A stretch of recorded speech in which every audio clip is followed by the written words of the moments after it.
Okay, we have the minutes of the September 9th meeting. Are there any amendments or, additions or corrections to these minutes?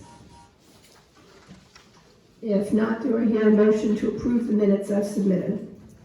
Motion to approve. A second? Second. Okay, the minutes are approved. Thank you. Mr. Wisman? Have to pick on microphone, Sure. but I'll speak loud anyway. This is the treasurer's report for September 30th, which is 3 months into the year, 25% of the year. The total unrestricted funds we have in our balance is $11,472,000. And our restricted funds are $2,622,000. That's $14,094,195, which, in my opinion, we're healthy for now. Moving forward, we have collected, since we're at 25% of the year and into our year, we have collected 66% of our projected revenues. We've collected about $5 million, and we're projecting $7,598,000. So we've collected $5 million, which we've collected 66% of our projected revenues. On the expense side, we're 30% into the year, 33%, 25% into the year, and we have spent about 22.7% of our budget. So our money going out is pretty even, steady through the year. The revenue comes in very quickly. So that's very healthy. The way it's standing right now is for the balance of the year, we should have about $3,200,000 coming in, and we're going to spend $5,008,000, so we'll be at a deficit less $2,593,000. But don't forget we have this $11 million balance, so that's why I say we're financially well off. One of the things that the council is setting up is looking as a finance committee, looking for investments that are low risk, moderate, low risk, to invest a good chunk of this $10 million that we have available. And I attended a finance committee with one of the other organizations in town, and the particular group they were dealing with said, hey, we can get you 3%. Well, at the same time, I went online and I investigated some of the funds that my broker-dealer would recommend, and it's closer to 7%. So if we say somewhere in between 3 and 7% is what we should be getting on $10 million, it can show you that if we were to invest at 3% on $10 million, we'd get $300,000. If we invested at 5%, we'd get $500,000. So I think when this investment committee meets, we're going to meet hopefully soon. We can start discussing how to invest this money that's low risk and will produce more income for us in that area. So that's pretty much my report, ma'am. Thank you, Mr. Wisman. Any questions for Mr. Wisman from council? Is there I'll just add that the Finance Committee has met once, and we're now looking at setting up a meeting with a bank about possible investment options. So that's when the next meeting will be, is once we can coordinate everybody's schedules, which is no easy task. So, is there a motion to approve the treasurer's report subject to audit? So moved. A second? Second. All in favor? Aye. The report is approved. Thank you.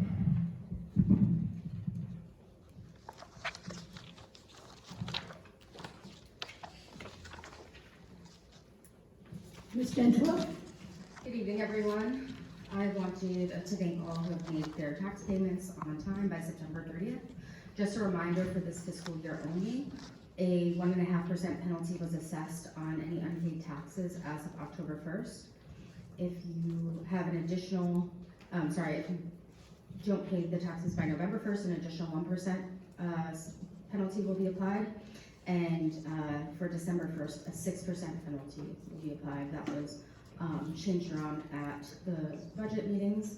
And then following that, a additional 1% per month will be applied. And that's just for this year. Regarding the Delaware Street Railroad Crossing Improvement projects, I don't have any additional updates since the last meeting, but they're continuing to work with Norfolk Southern to finalize the plans for the rest of the project and complete the work next spring or summer. The audit of FY25 has begun, so we're working with our auditing firm to complete that in a timely manner. Just a reminder, we hosted the first WMAPCO walkability study in August, and we're finalizing that report and hoping that they'll be here at our November meeting to give their presentation. We are also scheduling a second walkability study in a different area of town to continue working towards a safe and walkable community. The Dobbinville Fishing Pier, again, I don't have too many updates on that as they work through their DNRAC permit approvals with the Army Corps, State Wetlands, and Coastal Zone Management, and that's going to take some time, but they again are hoping to begin construction next year, if not sooner. The Public Works Department has begun the leaf collection, which is completed on an as-needed basis as time permits. If you would like to begin collecting your leaves, they will be around to collect that for you. I have a few grant updates. We applied for additional cybersecurity and homeland security grants in July and August. We did receive approval for an additional cybersecurity grant and are working to begin that project. We are still awaiting notice on the homeland security grant. In August, we applied for a DNRAC surface water matching planning grant to continue the work that the city's been completing over the past few years to continue the inventory and inspection of the stormwater system throughout the city and continue uploading it into the MPDES database. The second part of the application was to identify and prioritize potential green infrastructure retrofits for the system to potentially improve the future water quality and quantity management throughout the city. We've been approved for the continuation of the inventory and inspection and upload into the database, and we are encouraged to apply next year for an additional grant to prioritize that potential green infrastructure. So that is very exciting. We'll continue that work throughout the rest of this year. In August, Bike Delaware grant was submitted for the design phase of the Delaware River Trail. We'll talk about the grant that we received last year later in this meeting, for which we did a feasibility study. The decision on the second grant will likely be made in December. I don't believe that their meeting is until after our December council meeting, so hopefully in January I'll have an update on that. At the last meeting, we discussed the application of an ORPT DNRAC grant, again for the Delaware River Trail, and we are awaiting an update on that application as well. We are continuing to look for grant opportunities to encourage safer railroad crossings, and 2 federal grants have become available, but are of course on hold with the federal shutdown. So we're working with UDIPA Grant Assistance Program to help us determine if these are suitable for what we're looking to do. We are also planning on pursuing 2 additional grants through the Federal Historic Preservation Funds for certified local governments. One would be to pursue historic designation of the Buttonwood School, and another would be to pursue a preservation effort in recognition of America 250. The engineer is finalizing the specs for the dog park, and with fencing and other amenities, we are looking into the specs for the other amenities such as the water fountain rather for the dogs, and finalizing that. And once we complete that, we will be soliciting bids. Thank you again to all who have signed up for Code Red. We encourage everyone to continue to do so. If you need assistance with signing up, please contact the city administration office and we will register you. The city paving and ADA curb repair projects continue to be underway. There have been some concerns brought to my attention regarding the process of TAP and the removal or trimming of street trees, and I just wanted to refresh everyone regarding the city code. So the Tree Advisory Commission has the power and duties outlined in Chapter 24 of the code. They include to serve as a source of advocacy, outreach, and education in regard to tree preservation in the city, to identify and recommend to the city administrator locations on public lands where trees should be planted and tree maintenance would be beneficial, to make recommendations to the city administrator for the remediation or removal of trees on private property deemed to endanger public safety, health, or welfare, to make recommendations to the city administrator for tree species suitable for streetscape planting, and E, to make recommendations for the urban tree guidelines. They shall keep minutes of their meetings, which are written and made public. 3 members shall constitute a quorum, and they hold a minimum of 4 meetings per year. Can I ask a question since you're on that? Yes. So with the trees, Mm-hmm. what is the communication process to the homeowners? How are they notified? So, I was getting there. Residents who have street trees in front of their house will make an application to the Tree Area Commission. And then, oftentimes they attend that meeting and, will be notified whether or not a, tree is approved to be, or recommended from the TAC to be, trimmed, pruned, or removed. And then from there, our Public Works Department will move forward with that. If there is a, tree that is not, recommended, but a resident reaches out to me and is questioning the, because remember, this is a recommendation to the city administrator from TAC, so if the resident reaches out to me with concerns, they want to pursue, the removal or pruning against TAC's advice, then I will make that decision with multiple people in Public Works Department, Public Services Department, and, we'll communicate that to the resident, and or the Public Works supervisor will communicate that to the resident. So I'm still confused on how, Did it die? I think it died. So I'm still a little confused on how the homeowners communicate. Did they get an email? Did they get a? So most of the time snail they're calling me, oftentimes, so I will communicate that to them. Or if not, the Public Works supervisor will. So I think we should define a process on Okay. how they're communicated with, and then also what is the process to dispute Mhm. if they don't want it to come down? So these are per their request.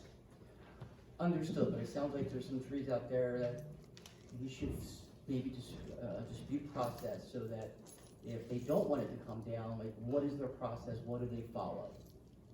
Are you saying that they're, like, in case where there's a recommendation from TAC without a Yes, if request there's a from a resident? recommendation to bring it down, how does the homeowner dispute it to make sure that it doesn't come down until they're communicated to, they're fine with it, they don't have a dispute, but if they have a dispute, what is that process?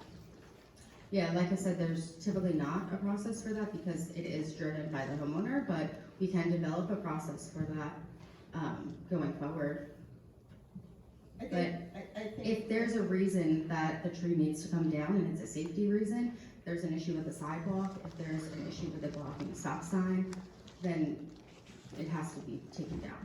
So, I may be biased, I have 2 huge sycamores on my property, I just wanna make sure that there's proper communication and that, You would be notified again if that tree is gonna be taken down. I hear that there's some concern from the community that all these trees on Sixth Street are gonna be taken down. That is not the case. There was 1 tree taken down and it was a result of a resident concern and complaint, and it was a safety concern, and that's why it was taken down. There are 2 additional trees, again, requested by residents who live in front of, or behind those trees, who are being considered to be taken down, but those decisions have not been made.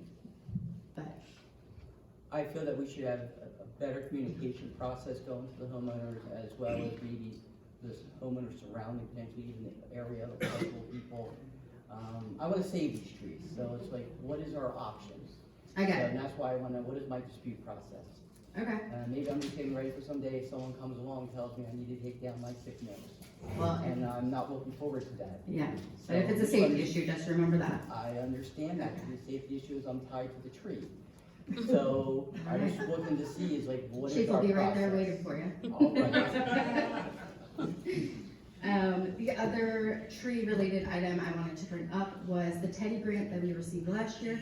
We're gonna plant, this is the Tree for Every Delawarian initiative, and we're gonna plant trees at the dog park area and Susan Park.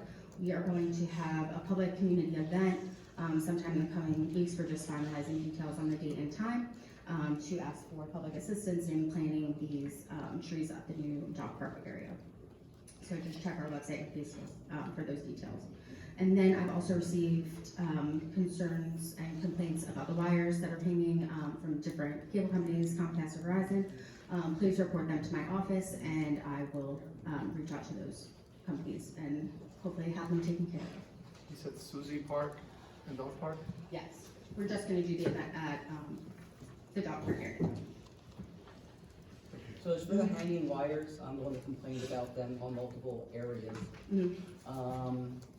Is there a form online or something that they can do as well, maybe submit? There's not, I'm gonna see if Verizon has a form directly with them, but for now, if you just wanna send me an email or call my office, we'll take care of it. Could we create a form so you get notified and? You can use the contact form and fill that Contact out. form? Mhm. Maybe somehow we can communicate that out, 'cause it'd be good to get a listing, because it's everywhere. Mhm.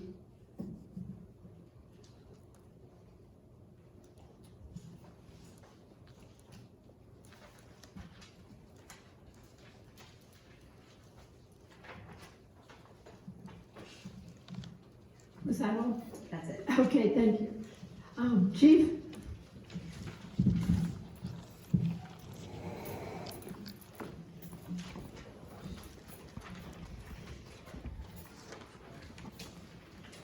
Okay, good evening. I should be brief. First, I apologize. My monthly report will be uploaded to the website hopefully tomorrow sometime. We're going through some computer changes and some software update stuff, so I apologize for that. But I do have enough data to share with you last month's report. So a couple of items. Our director of patrol continues to kind of grow. We've added Penn Valley to our list based on some comments that were made at last meeting, so hopefully we're a little bit more visible in there. No real issues to report other than the typical traffic complaints that we continue to address. With respect to the traffic complaints, the two biggest charges that we continue to see, that we're seeing most of our data come back with, is speed and stop signs. Those are the two leading arrests this past month. So again, we're listening to some of the complaints about those two issues. When we see them, we're addressing them. Some of the ones close behind that were, we had a handful of DUIs this month, some school zone violations, school bus violations. So we're seeing the traffic issues, we're seeing the traffic violations, and we're enforcing them. Despite that, our crash data continues to drop. We had a total of 27 crashes last month, but only 11 of those required police reports. So those numbers continue to come down. So what we're seeing is not always in line with what's really happening. So that's good news, though, that the crash data is shrinking. And then there's two incidents that we investigated last month that we wanted to address, both kind of with a common link at the end. First was a local resident reported a theft that started when the victim recognized that they may have more or less been duped. This started as a relationship that began outside of the country on vacation. The suspect and the victim maintained a relationship after coming back from vacation. The suspect solicited money really for a front to start what was supposed to be a business and then disappeared. What's significant about this is our patrol officers took the lead on this from the start. Made a lot of inquiries and made some phone calls and recognized that there may have been a pattern with the suspect's conduct. And in researching more and more, they recognized that this suspect was not local. So they made plenty of calls to our federal partners and then ended up putting an alert out on this suspect, signed an arrest warrant for the theft, and then notified the right federal authorities that the suspect was apprehended in the Philly airport on his way out of the country. So we actually got him online. So he's in custody. While taken into custody, we recovered property from multiple victims from all over the country. So this was a good arrest for our patrol guys.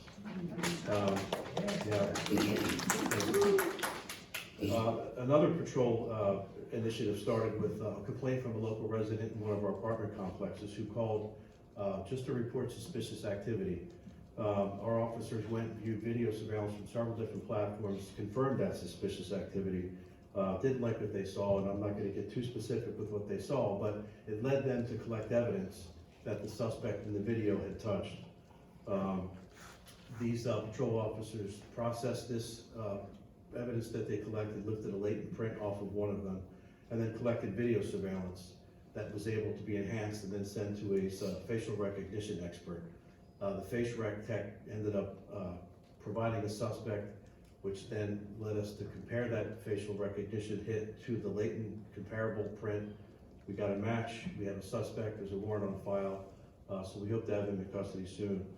The two significant really links to these calls were that they were reported to us promptly. Our suspect in the first case would not be in this country right now had we not been notified really in a timely manner. And then the second part of this was with the apartment complex, we were called right away. We were able to witness some of the things that were touched and collect them. So this is real-time stuff that's happening. So the point behind this is, if you have a problem, if you see a problem, even if you don't recognize it, you call. We'll come out and determine whether or not there's something we can do with it or not. But that's some of the stuff that's happening out there, and we are very proud of the work that the patrol officers did on both these cases. That's all I have. Well, thank you and your officers for their good work. Can I just ask one quick question? Yes, sir. You said for the accidents, and what's the data on 6 and Delaware at the stop sign? For crashes or for, I don't have the actual locations, but we're not seeing a lot of crash data there at all. Thank you.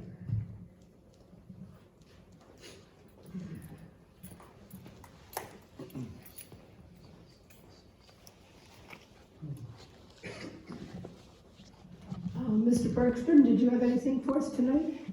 Nothing is on the report. All right, thank you.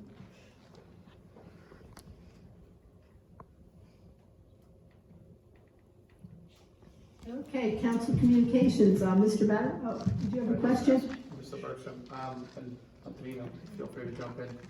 I don't know if this is a good time of the year to reach out to DENRAC regarding cleaning some of the areas before it starts raining and we get some congestion and water on the road. I know that a couple of years ago, we talked to DENRAC in an in-person meeting about right out of 3 countries, they would start doing like quarterly cleanups. I just wanted to see if this is still happening. This is the time to reach out for major rains. Cleaning up of what? The ditch and behind 3 countries there that Deldat does for us. Yeah, I think, I'll connect with Delta and make sure that they're doing that, but they are conducting a study right now of that area, so I'm sure they're on top of it. Yeah, thank you. But the answer is we don't know. No. They should be. They're responsible. That's all. Council President. All right, thank you. Okay, any other questions? All right, Mr. Matterway, do you have anything for us tonight? Thank you, Council President. First, I'd like to publicly thank Councilperson Day. I did this privately, but a resident recently reached out to both of us, and Councilperson Day immediately got on it and handled it, and I want to thank you for doing that. And thank you for your service to the community. I'd like to send thoughts and prayers to everyone affected by the nor'easter, and in particular those Delawareans in southern Delaware and our sister city of Lewis. Tuesday, October 28th is National First Responders Day. Public works professionals, MSC, police, firefighters, emergency, medical technicians, 911 operators, paramedics, and other emergency personnel. Thank you sincerely on behalf of the city of Newcastle, its residents, visitors, and friends. Ms. Tantillo, can you please move, and I'll send you a reminder in the staff to have this annual day added to our city calendar. Thank you. If you could also, I know we're soon getting into year-end and holiday season, but if we can look to try to coordinate a workshop, city council workshop around city funds and our ability to better optimize the current yield, which is about 1.7%. There are some cities out there, where we can double that. And we can do that for 6 months, 9 months, 3 months, while the finance committee looks at other things. We just need to better let our money work for us. And then I've spoken with some people on the board of the Buttonwood Colored School, and they expressed their appreciation for the city's willingness to try to support them in their efforts to be nationally recognized on the register. And they've kind of been spinning their wheels, so they're very receptive and will certainly be willing to share information. This Saturday, October 18th, the Newcastle Little League will host a trunk or treat. Activities will start at 5 p.m., trunk or treat is at 6 p.m., and the movie will be at 7:30 p.m. Please consider supporting our families and young people by participating and or providing a donation of food or candy. It gives me great joy to bring 2 new upcoming community lifting and building events to the city of Newcastle. I've engaged the Delaware Heritage Commission, and they will be coming out Wednesday, November the 12th at 5:30 p.m. to our Newcastle Library in the community room. Chairman Dick Carter and Tom Summers on the Delaware Historical Commission will be giving a seminar and providing information and direction on how we can capture oral history. My hope is that this can become a community-wide and intergenerational project where vital information is secured for the benefit of our community and future generations. If you or someone you know has an interest, please share the good news. Churches, neighborhoods, organizations, trustees, I'm coming, we're coming to get that 411. Recently came across some quotes that were very poignant to me regarding this matter. One is that a people without knowledge of their past, history, origin, and culture is like a tree without roots. And the second one is that every time an ancestor dies, a library is burned to the ground. The second, I'm sorry, could you repeat the date for Yes. that event, please? Sorry, I missed it. sorry, Council President. That's November the 12th, I believe that's a Wednesday, and it's at 5:30 p.m. Thank you. Thank you. Then the second community lifting and building event will be Saturday, December the 6th at 10 a.m. Pull up, load up, eat up. Pull up, load up, eat up. So the Delaware Food Bank of Delaware will be coming to town with their mobile pantry. Food scarcity and financial difficulty are real, and we'll be standing in solidarity with those in our community and surrounding areas that need help, and we will be working to break the chain or stigma. That senior, that single parent, that person that is robbing Peter to pay Paul, there go I before the grace.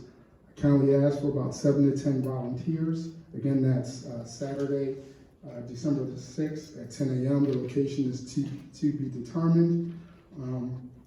So thank you. Thank you, Council President.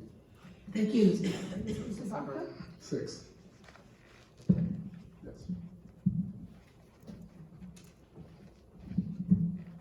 Thank you, Council President. I'm going to be short, I think. I wanted to just thank everybody for coming to Arc on the Green, and wanted to thank all the volunteers, police, fire, EMS, Alliance, for organizing it. It was just wonderful to see how well run the event was and how well visited the event was with all the, weather speculation before and during the event. So it's always nice to see. I think somebody from Crown earlier mentioned how nice Newcastle is and attractive, and it's always nice to see these annual events that attract people who love and want to share the city experience with us.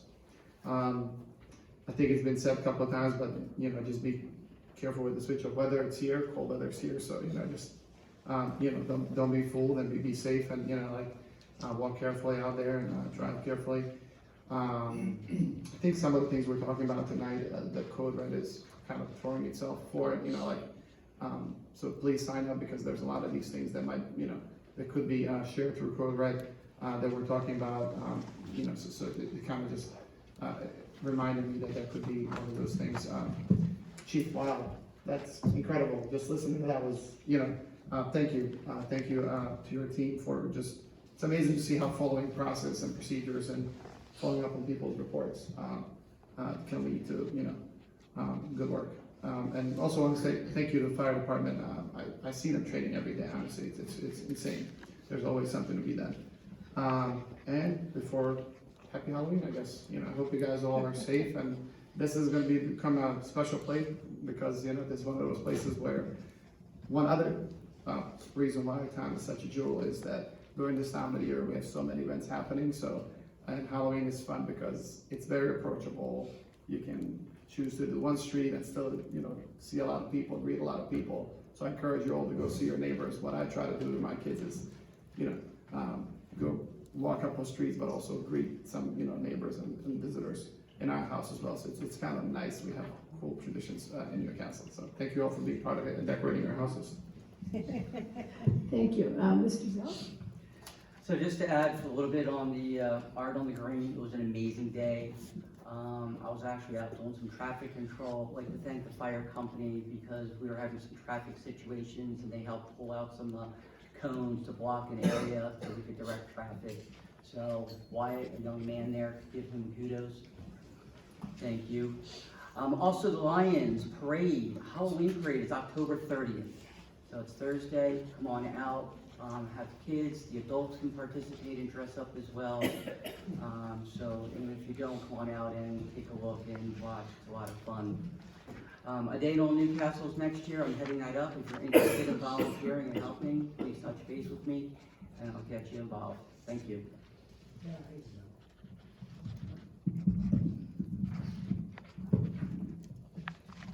Mr. Day?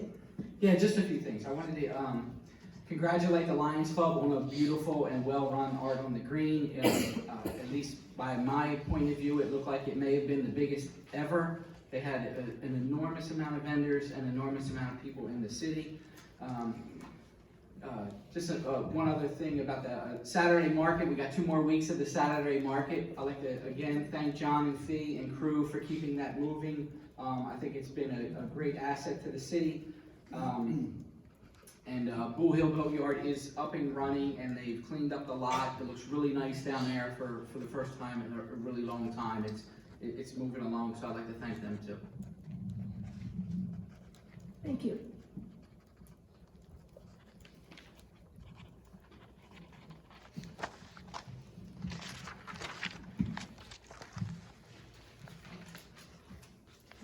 I don't have very much, just to add my voice to those thanking the Lions and everyone else who worked to make Art on the Green such a big success. I spent part of the day working at the Library Friends book sale, so I could see there were lots of people out there checking out all the vendors. And just a reminder that the November council meeting will be on Monday, November the 10th, because Tuesday the 11th, which would be our normal meeting date, is Veterans Day, and both the senior center and the city offices are closed, so last month we moved it up, but I just wanted to remind everybody. And that's all I have. Mayor Leary? Sometimes when it gets to me, it's already been said by all of you, so that's great. But again, reiterating thank you to the Lions. My DAR group participated in the Art on the Green, and it was a great fundraiser for us. And it's when you're setting up these pop-up tents the night before, I'd like to thank Gary Bergmuller and a couple others who are out there helping us do it. When you've only got two women trying to pull up 4 corners, it doesn't always work. The Belgian Brew Fest also took place that day. It was sold out, and that was held up at Penn Farms. And the Halloween parade on the 30th. Looking forward to participating. Yes, participating. There is a group of women who will be performing for you as a great dance. And I can't even pronounce it in German, but we're practicing. It will be at the end of the parade. So that is all. Thank you. Thank you.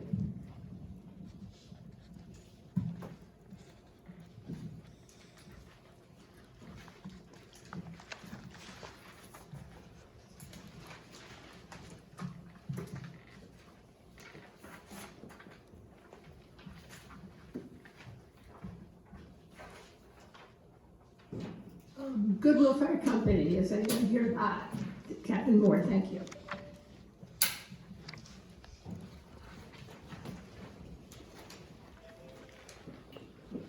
Good evening, everyone. Just looking at the fire and EMS reports, you might see on the fire report end of it, no discrepancy with the numbers don't jive. It's a technical issue on the software, but our overall for fire incidents were 99 for the month, not 95 as it shows on the first page there. With us falling into October already, check your smoke detectors, check batteries.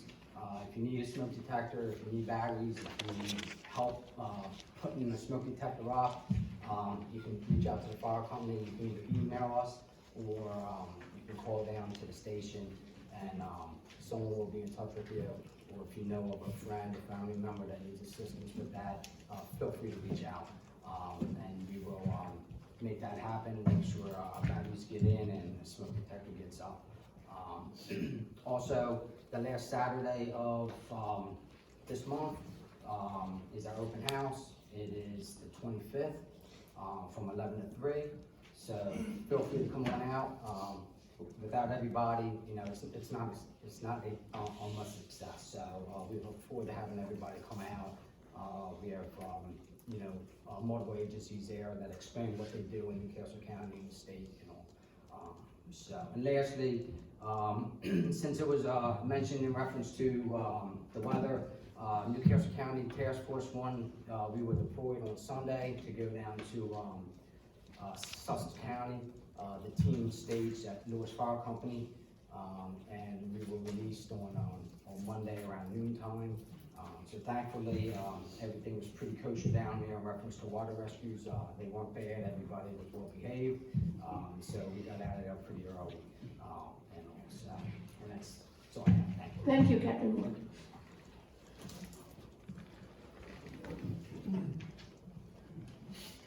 Okay, we're at public comments.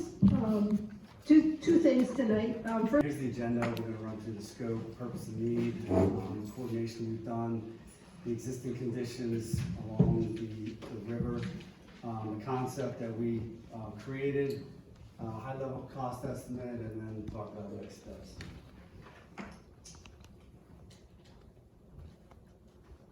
So the scope, I just want to go over the scope of this study. We performed this on a $23,000 grant provided by Delaware. So the scope of this study, it includes an assessment of the existing conditions and developing the purpose and need for the project. From there, we laid out a concept map with a main pathway as well as some alternate pathways for consideration. We developed a concept level estimate, and that is to provide guidance for what the future funding efforts would be. And then once we wrapped it up, we put together a final report. It's also important to note what was not included in this study, and it was any type of final design, land acquisitions, environmental permitting, any geotechnical work, surveying, and utility coordination. Those are all things that will happen later on once additional funding's in place to begin design. So the purpose and need for this project is to enhance the connectivity, safety, and resiliency by providing a continuous multimodal corridor. We already have one south of the city that ties into Battery Park, and this is an extension to continue that river trail north of the city. And then by doing so, it'll provide connections to key destinations. It'll provide multimodal options rather than relying on vehicles to access destinations. There's a number of vulnerable populations along the proposed trail, which will provide some access to. And then, of course, because we're on the river and you've already built the dikes to help protect from climate impacts, this would take those factors into account and incorporate those into the design.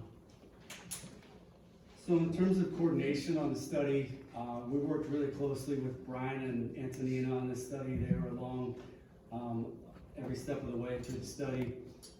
Also with Chris and James Wilson from Bike Delaware. And then we did have a meeting with Harvey Hanna. They control quite a bit of the land through the industrial complex, which we would need to gain access to. And we also had some outreach with DENREC. They have a conservation easement on a parcel owned by the city, so They're gonna be a key player, as well as some permitting that would be required, obviously, for the construction of this along the river. So, we're gonna get into some of the existing conditions.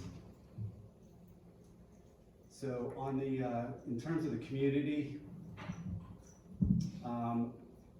the locations in pink identify some moderate equity focus areas. And we really think it's important that we provide some connections to the trail, to those communities, the Buttonwood, Jaquette, and William Penn Square. And then it also provides opportunities with connections to employment, recreation, as well, which includes some key destinations, the employment centers within the industrial center, as well as downtown Newcastle. And once completed, where it currently is proposed to end up near the charter school, it provides a safe and direct route for students and staff to get to the charter school from the city.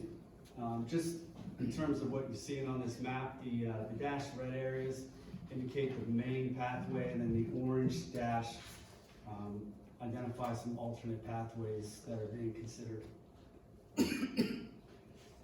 So in terms of land use, there's a number of different land uses along the proposed trail. The gray represents industrial, the pink commercial, the yellow residential, and the green is green space. And then along the north section of the trail, right before we get to the Maison development and the charter school, is the Buttonwood Mansion.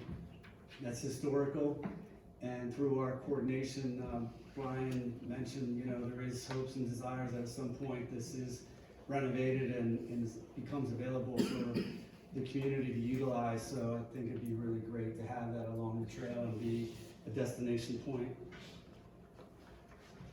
And then, of course, the Flats at River Edge development is a very large mixed-use development north of the charter school. Our trail currently ends up around the charter school and ties into Lukens Drive. As we got further into the study, we think it'd be worthwhile for the city to have some discussions with the developer about incorporating the trail to continue up along their frontage and tie into their development. I think it'd be a great amenity for the community as well as for the city and the trail in general. So environmental consequences, the blue on here represents flood-prone areas and wetland areas, so there is a lot of blue on here. So the dikes were constructed about 10 years ago to meet the flood standards. Unfortunately, about two or 3 years after the dikes were built, FEMA increased the elevation of the 100-year floodplain to 9. And the dikes were built at 8.5, so it's 6 inches. It's not impossible to overcome, but it is something that we'll take into account on the locations where the trail is proposed on the dikes.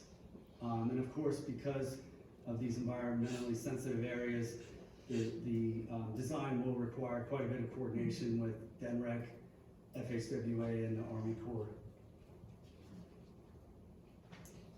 So transportation infrastructure. Access to the trail is mainly provided by the industrial roads north of Newcastle, and of course down in Newcastle via the Strand. There is limited pedestrian access through the industrial area. In general, there are no sidewalks or pedestrian facilities along those industrial streets. However, there is, DART does have bus runs, and they're represented by the red dots on here. That do come near the trail to provide access to the trail. All right, so now we're going to look at the trail concept. So again, the red dash is the main pathway, the orange are alternative alignments. It's hard to see on here, but there is some green around some of the red dash, and that represents some raised boardwalks, and that is to pass the trail over environmentally sensitive areas, or to get around some of the operations proposed by the green parcels, which are controlled by Harvey-Hanna. They're going to be a key player in deciding the alignment for the trail. The trail in general, especially on the dikes or through grass areas, will be about 10-foot wide asphalt. And then those green areas will be the boardwalk. The goal of this is to keep it along the riverfront to maximize the riverfront views, and then also to incorporate with existing as well as the new developments at the flats.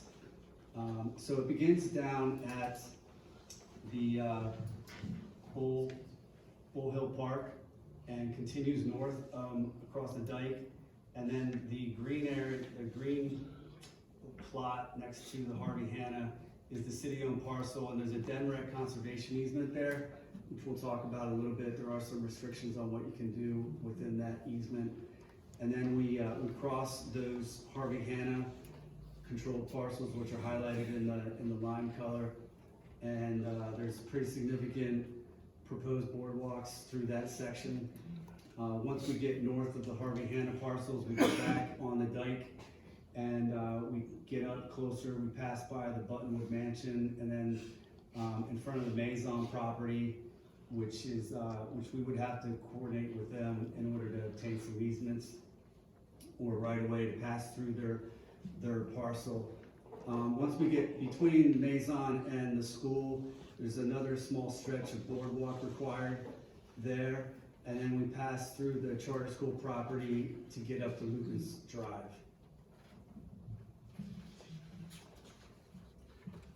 Sorry. No, that's all right. Next, I just want to talk about a few specific locations along the trail. This is the Zenith building. This is the Harvey Hanna controlled property. Oh, I'm sorry, I skipped ahead. No, go ahead. This is, no, let's go. This one? Yeah, sorry about that. All right, so this is the city-owned parcel. There's a DNREC conservation easement through here. The language in the easement, it does permit a pervious trail, which would serve as a connection to the river trail. And what that means is we can't pave or put concrete or asphalt through the conservation easement. It would have to be like a stone or gravel. It also allows for a pervious parking lot, which would serve as a trailhead, which would be accessible through the industrial streets, and then you could walk along the trail to get down to the river trail. Next is across the Zenith building. This is a narrow 10-foot stretch along the face of that building, and to the left is the Delaware River. So also this 10-foot width on the left side, there's a 4 to 6 foot drop off with a 4x4 retaining wall there. So I don't believe it's wide enough to install the path through here, because you generally want some shy distance off the face of the building. So this could potentially be a combination of boardwalk that rests on this flat area, but then we'd have some of that boardwalk extend out past this drop off. Continuing, this is still on the Harvey Hanna properties. One of their desires, and I think it makes sense from a safety standpoint, is we want to keep the trail separate from their operations. They have a lot of tractor trailers running throughout their complex daily. So that grass area we would try to fit the path in through there and keep it off the pavement, and then continue the path further north. Okay, so this is north of the Harvey Hanna areas. You can see the dike here on the left. We would basically install the trail on top of that dike. And then in the top left, you can see the Buttonwood Mansion there. So the trail would run right by the Buttonwood Mansion.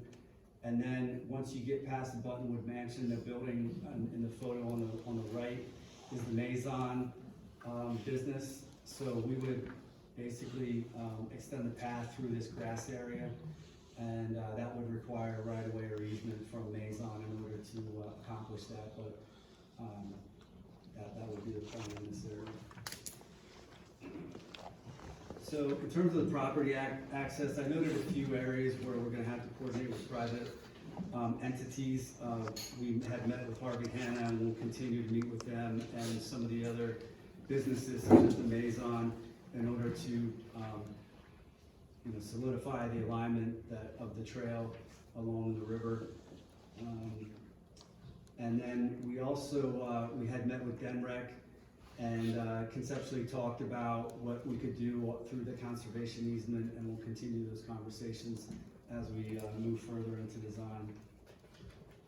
So, in terms of cost,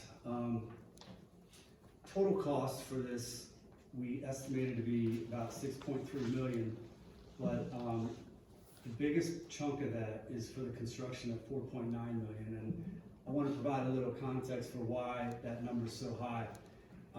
We estimate currently about 2,200 linear feet of boardwalk, and that is very expensive from a design standpoint. It requires a lot of geotechnical, and that's why the prelim engineering is almost 700,000. A good chunk of that is structural design and geotechnical work.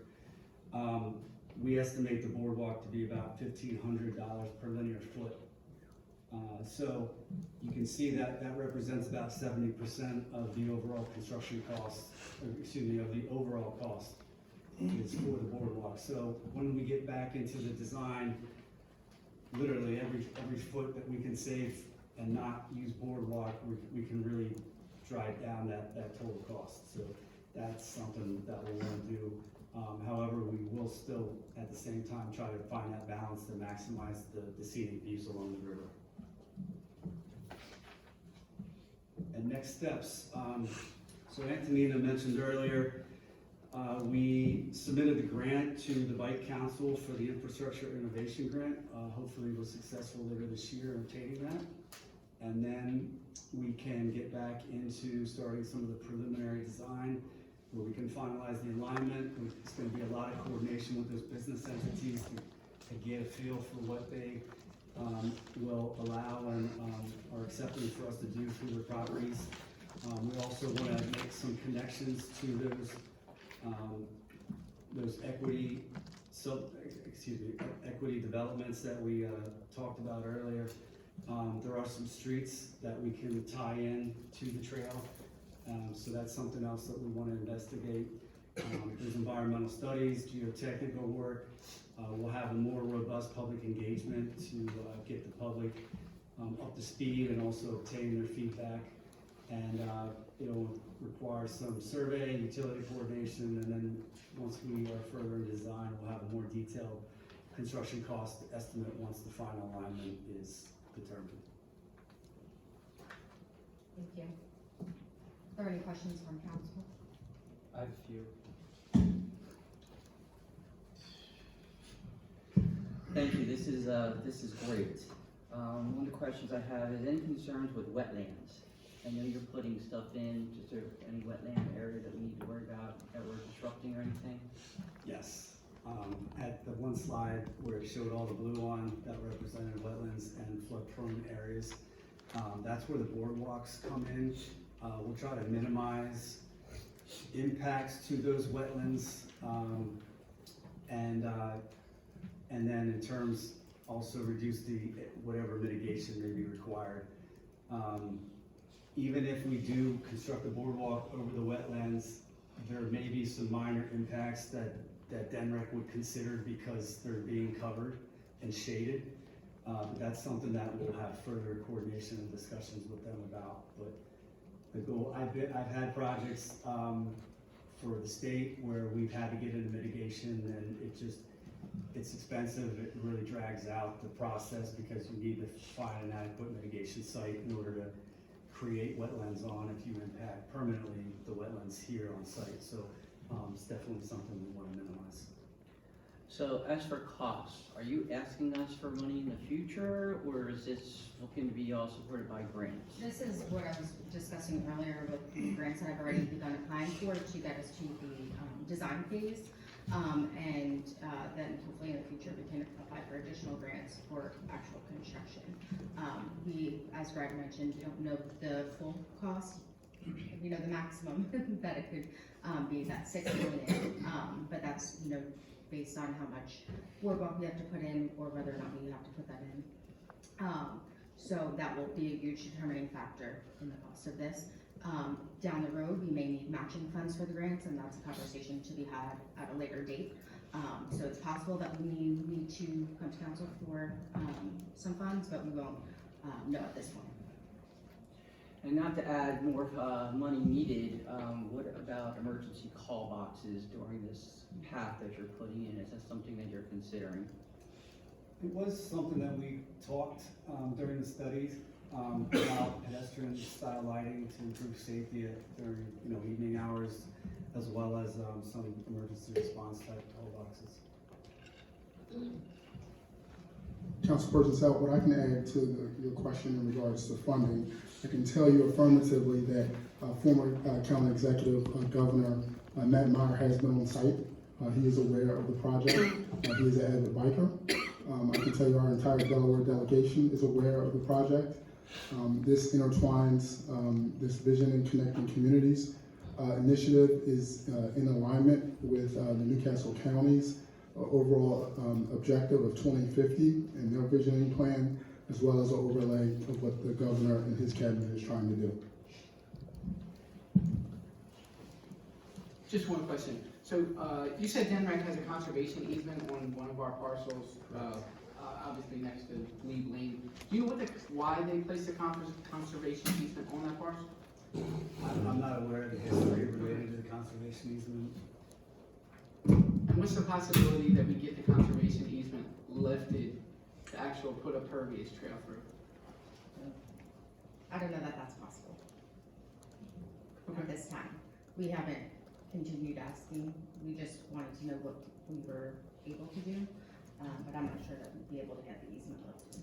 So, I thought I heard you say we couldn't put an impervious trail through, but we could put in a impervious parking lot there. No, pervious parking lot. Everything within that easement needs to be pervious, so it could be gravel, it just won't be paved. Okay. I can perhaps add a little bit to that. That land that's the easement that's next to Glebe Lane was originally owned by Emmanuel Episcopal Church. And some years ago, they sold it, but when we sold it, we didn't want it to be developed. So we entered into a joint agreement with the city and Denrac with the help of something called the Trust for Public Lands.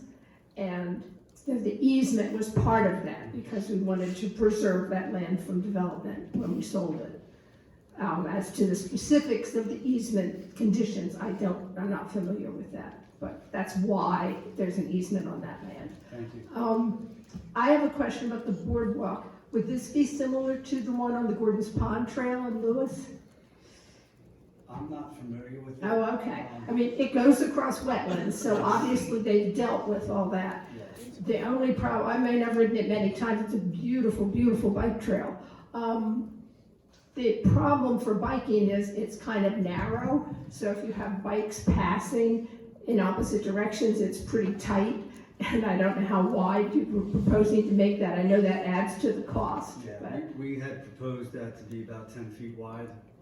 Well, I don't think, I'm not sure that I measured it obviously, but it doesn't feel 10 feet. Maybe that's just because when you're in close proximity to other bikes, it feels pretty tight. But, Probably close to that, yeah. I don't think it's bigger, yeah.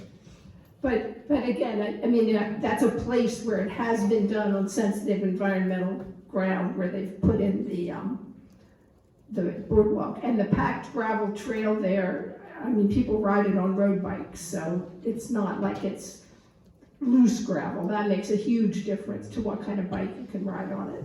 Yeah, there's a similar situation south of the Blue Rock Stadium there where they extended the trail above the wetlands through that area.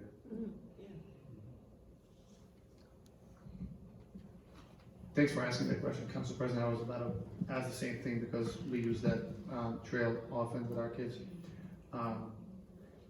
So forgive me, you said that FEMA raised standard to 9 feet, and we're at 8.5. With this project, if we go with it, obviously, and able to fundraise the requested funds, would that also raise it to 9 feet, or was that just my assumption in my head happening?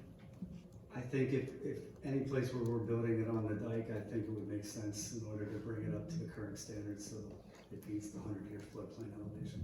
So, and the reason I'm asking that is I'm wondering if that opens us up for different grants as well.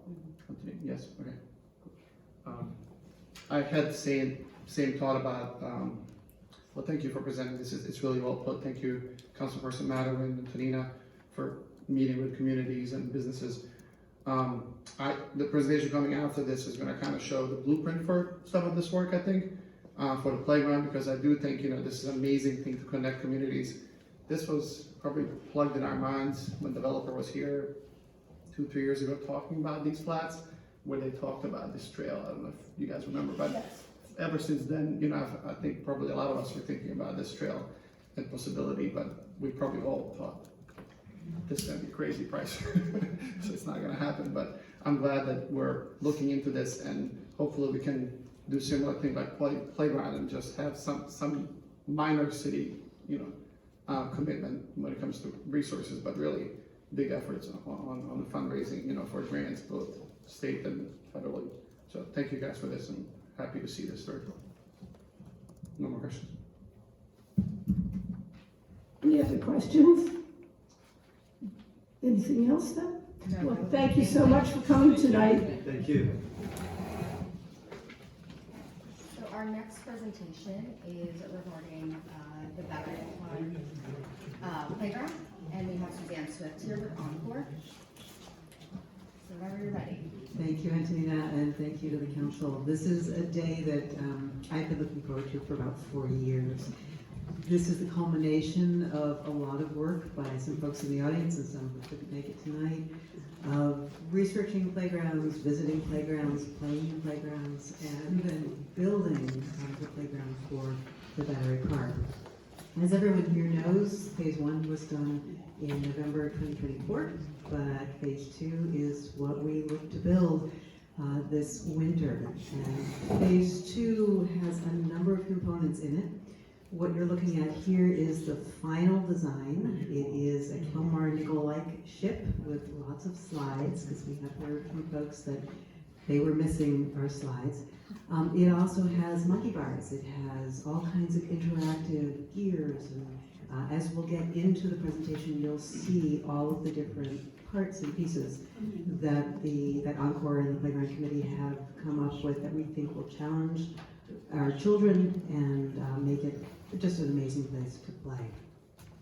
So playground equipment, this is our final vision for the Battery Park phase 2. We'll have some hammocks, we'll have sound panels and music panels, we'll have something called a hangout pod, and then we'll have some slides. We'll have a treasure box. It goes with the theme of the ship, as well as some other play panels.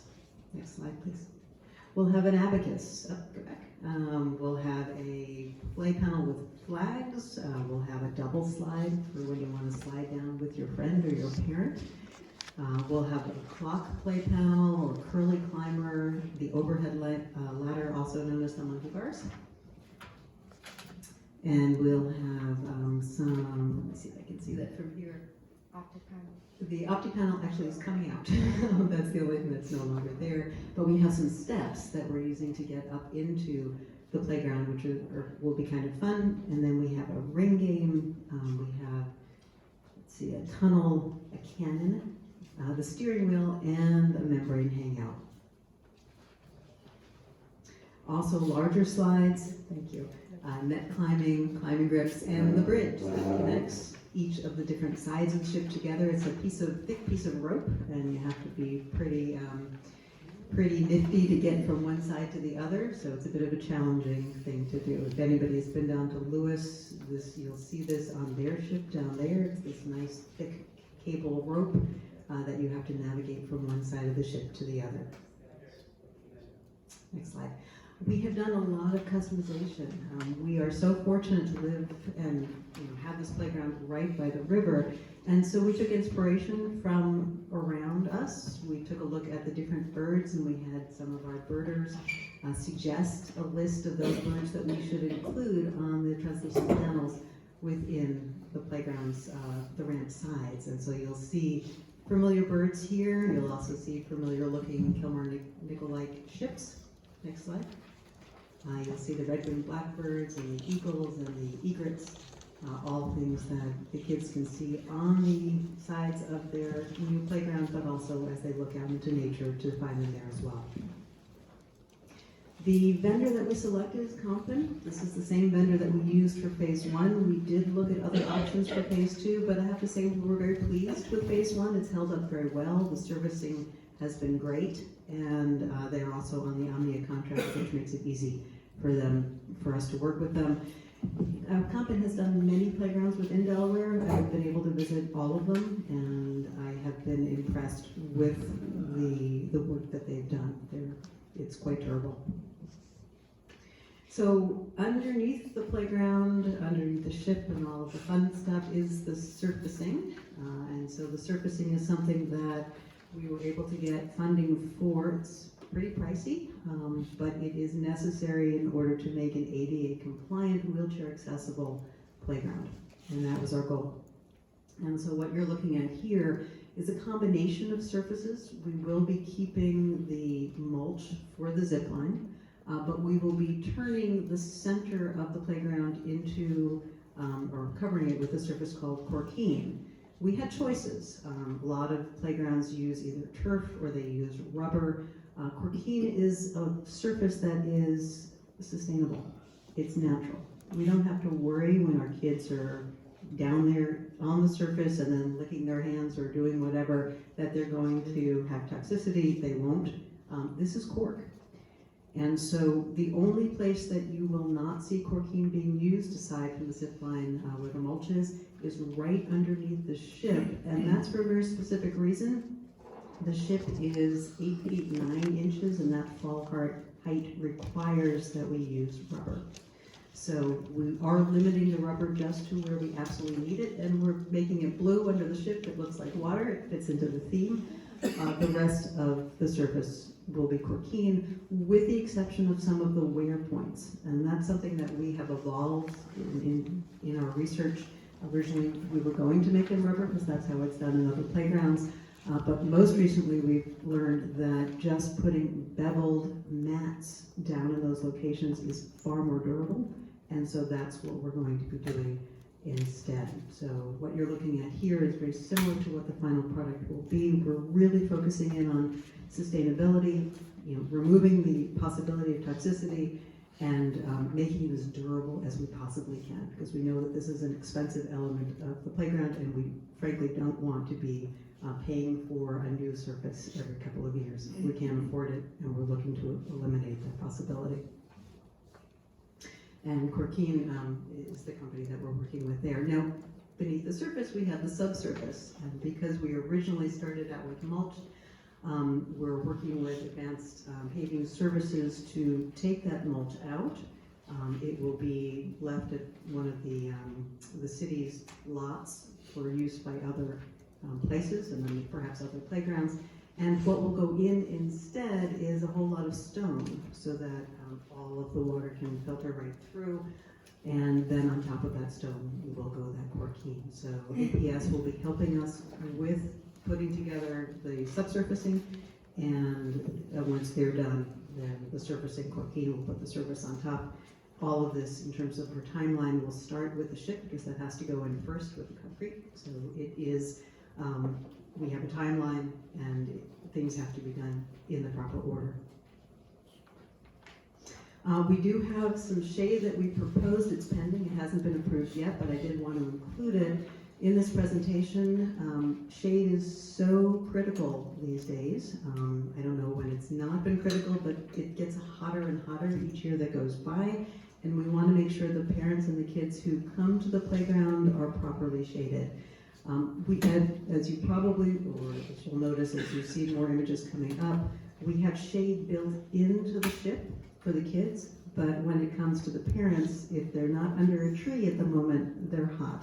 And so we're proposing these pergolas, and Antonina, yeah, this is what they'll look like with the benches underneath, and this will help keep parents cool during the summer or as they're watching their children. So really advocating to have additional shade other than the trees. We'd also like to see more trees, but pergolas will help in those areas that don't currently have trees.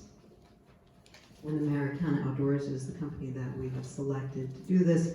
It is a commercial grade product as opposed to something you might find on one of the residential websites, which means it's going to be far more durable. Playground benches, these were, if you can go to the next slide, these were already purchased through a grant that Encore teamed up with the Newcastle Historic Society. We are waiting to have them installed. They're really beautiful, very durable, and they will have a QR code that's linked to history tidbits, and this I have to give credit to Brian for, because this was one of his brilliant ideas. So we're looking forward to having these installed in the playground, right around the playground. Kenneth Lynch and Sons is the vendor that we selected for these benches. We did look at many, many different kinds of benches, and we settled in on this one as being a good, durable, beautiful looking bench for our community. So now you'll have a chance to see what our playground will look like in 3D. And these images here, renderings, show kids in action. This is what our playground can look like. And as you can tell, there's a lot to do. Keep going. And from the slides to climbing to the to more slides to the monkey bars, I think this will give everybody a sense of how much fun this area will be. One of the things that we did was we met with Layla, who is our city architect, and we listened to some of the feedback that she had about building a playground in an historic area. So there were a couple of points that we wanted to make sure that we met her suggestions, and one was to keep the color range down. We wanted to make it not Disney, we wanted to make it more historic. Granted, there were no playgrounds, back in the day, but we did want to fit into the community as much as we could. We also made some changes to the plan so that there was more translucent, the panels were more translucent as opposed to opaque, so that you could see the park through the panels, and this was an important consideration. One of the things we had to give up, and it's something really to think about and to discuss, is the fence. And typically when you're doing a playground for kids who are on the autism spectrum, you need to have a fence because those kids will run. It's even more important if there's water nearby, because apparently younger children who have autism love water, and drowning is something that happens. So it's very important to weigh this option of the fence is not particularly historic, it separates the playground from the rest of the park, that's a given. But if we want to attract an audience and children who need a fence in order to play there, where does the council, how do you weigh that? So that's really something to think about. Next slide. Playground funding. So those of you who know me probably know me from the weekly, where every other week or so we were letting everybody know about the grants that Encore had won on behalf of the playground. We have put together a lot of funding, and this has been a new experience for me. Didn't know that we could do it, but we did it. From government funding, $658.5 thousand, private foundations, $399,000, and the one that means the most to me is the community support. Within our own community, people donating, coming to the fundraiser, and raising $32,000 for this playground. So I want to thank everybody who has contributed, and those, if you've thought about it and you haven't done it yet, there's still time. We're still looking to raise about $100,000 to see this project through completion. Playground sponsors, so we want to be able to thank everybody, not only in the weekly, but also at the playground. And so one of the things that we're considering doing is putting up a sponsor wall that has the geese for the big sponsors and the fish for the smaller sponsors. And if we're able to do this, we would do it in conjunction with the woodworking program over at the high school. And I've reached out to the professor there, and he's interested in learning more about this project. So this could be a whole lot of fun. We're thinking of putting it on the back end of the restrooms, which is a nice, clear wall. You guys will have to tell me whether this is something that we can do. If not, we can figure out another way to display these. But we do have an awful lot of driftwood to make these creatures, so I think it would be fun to do.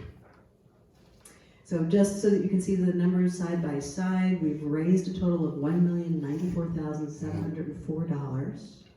And our total cost at the moment for the budget that you'll see in a minute is $1,037,850. So there's a difference of about $60,000 at this point. We know we're going to need that for things that we don't know about today. And so we're happy to have that extra. And we're looking to raise the rest of the 1.2 million, which was our original goal, so that we have money built in for maintenance and things like that. Next slide. So this is our budget at the moment. Playground equipment from Compton, $635,311. The surfacing from Corkeen, $317,471. APS subsurface and the border. So this is a concrete border that will go around the playground to keep the Corkeen in, because it needs that firm border to butt up against. And that will be $62,820 at the moment. Shade for the pergolas, if we're able to get those done, are $12,590, and the benches were $9,658. And this all includes labor, it includes installation. These are complete prices. Warranties are important. We want to know how long our products are going to last. And so on the next slide, you'll see that with Compton and the playground equipment, there are a lot of different material types involved in our playground, from stainless steel to high pressure laminate to painted metal surfaces and wood.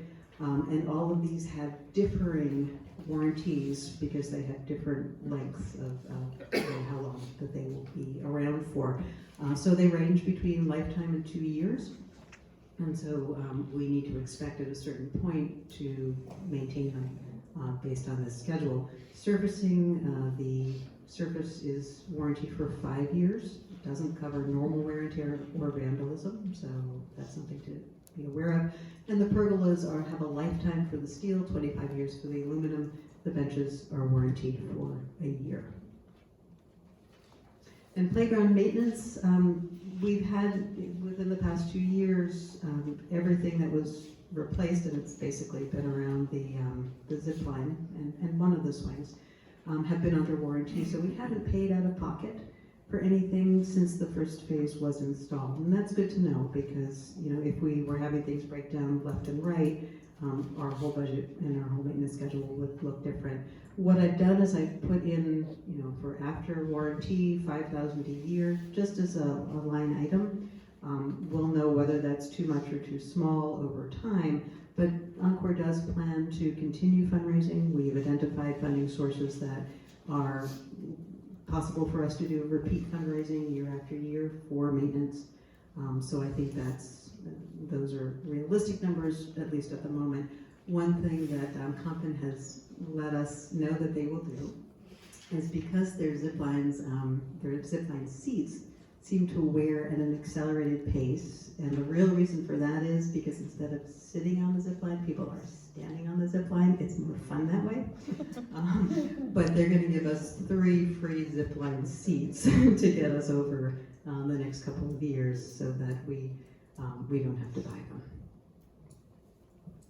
And the playground timeline, if you are able to give us a vote tonight to continue, that means we'll be able to place an order this month, and construction will begin in February. So we look to have a ribbon cutting in March or April in enough time so that when Delaware 250 and all of the celebrations are happening, the kids will have a place to go play while their parents are celebrating. Community engagement, just wanted you to know how much outreach Encore has done to the community. Most recently, we were at the Community Health Fair talking to people. We had massive summer design sessions going over each different part of the equipment, evaluating from both parents' perspective and children's perspective what would work and what wouldn't. The separation day was tremendous. We had so many kids playing in the playground, and we had over 50 surveys that were completed, letting us know what folks liked, what they didn't, what they wanted to see going forward.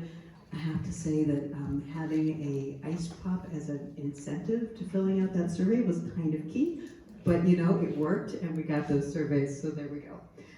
We've also been at the Leach School open house. We've done, we were the recipients, or we were the perhaps the nonprofit reason for having the fall market last year, and we had a lot of good feedback when we were there.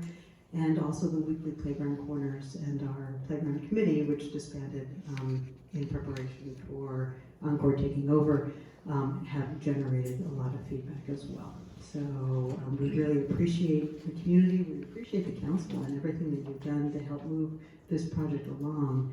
And we want to open up to any questions you may have. One thing that struck me when we were going through the equipment, what is a sound panel? Okay, so a sound panel is something that a kid will turn, and it'll either have a cranking sound, probably the annoying cranking sound that you think of, that's what it will be. But anything where they're moving things back and forth, and it's going to generate sound for them, so it is very interactive. But it's not very loud, I hope. Not very loud, no.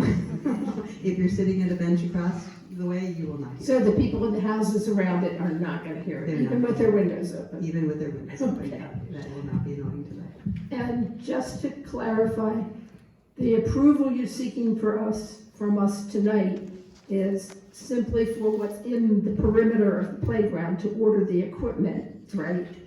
Yes, to order Because the equipment. fencing is a future thing, and you might have to come back to us if you're gonna try to move forward with that. Yeah, that'll take a conversation. And the benches and the pergolas, because they're outside the perimeter, would have to be worked out between the trustees and the city administrator. From what I understand, the benches have already been approved and they just need to be installed. Antonina, do you know when that will happen? Yeah, we are gonna work that out over the, sorry, thank you. We'll work out a plan for installation over the next couple of weeks. Great. And I'll have an update at the next meeting. But the pergolas are a future thing, so you'd have to work out the design of them and the placement and so on with the trust. Right, Yes. and Antonina And- will be working on that. The pergolas are meant to go over or to cover the benches after they're installed. Right. So, I mean, literally not taking up any more room in the park than Right. the bench. I guess that, I understand that the trustees have concerns that it will not unduly interfere with the lawn cutting and other maintenance that they do of the area outside the perimeter of the playground. Right, yeah, and I've heard that as well. I have noticed, maybe you guys have as well, there are these really nifty cutters that they use that they have huge dexterity and they can get into really, tight corners. So I don't know that that's going to be as much of an issue as it might seem once it's looked at and examined. But just to get back to my core point, what you're asking us to vote on tonight is simply the equipment that will be placed within the perimeter of the playground, is that correct? Looking for, yes, we want a vote on placing the equipment and the surfacing in the areas that are there now. Right. So that that we meet all of our fall heights so that everything is safe for our kids to play in. Okay, We're asking for this now, so that we have enough time to order, and get this installed. right, because I know there's a 6 months lead time on the equipment once you order it, right? It used to be 6 months, that's when we had the bigger ship, but now since it's a smaller ship, it is only 4 months. So that's why you said construction could start in February. Yes, I guess weather dependent, but. weather dependent, yes. Okay, I'm sorry to jump in, but any other questions from council? I just wanted, then I'll make a comment. One is about insurance. I'm guessing it's gonna change once with all this. Do we have any quote estimates that we? So the existing playground and area is covered, and I will have to, work with the insurance company to see if any additional coverage is needed. But that wouldn't be until after the installation, so we'll prepare that. And then property liability insurance would cover any vandalism and stuff, I presume, that was mentioned, like, that's not typically covered in any warranty or anything, but I presume that would be just insurance claim. I'm cheesing, It'll be worth the cost of. yeah.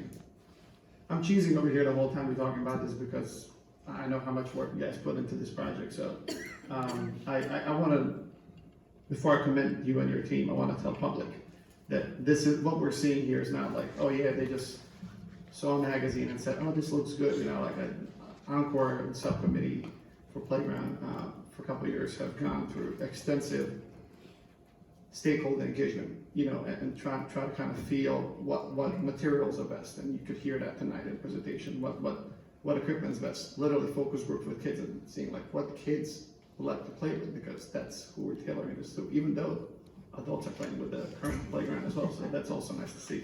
Always makes me giggle as well. But I do want to say thank you to you, people in crowd here, Lindsay and Andre, Miriam and Steven, Judy, Pam. There's so many people I'm probably gonna forget right now. And you and Brian. Brian, who have put our legislators and all the funders who, you guys have. You are my heroes, because I think this project started like a regular neighbor conversation about kind of like what is the need, what is one need that, we as residents could, address, and this was one of the things that addressed. This is not the only need, obviously, but it's nice to see it come to fruition and come in front of council in the capacity where you come to us report that you have $1.1 million or whatever it is, fundraised, and meeting our goals that, city contributed,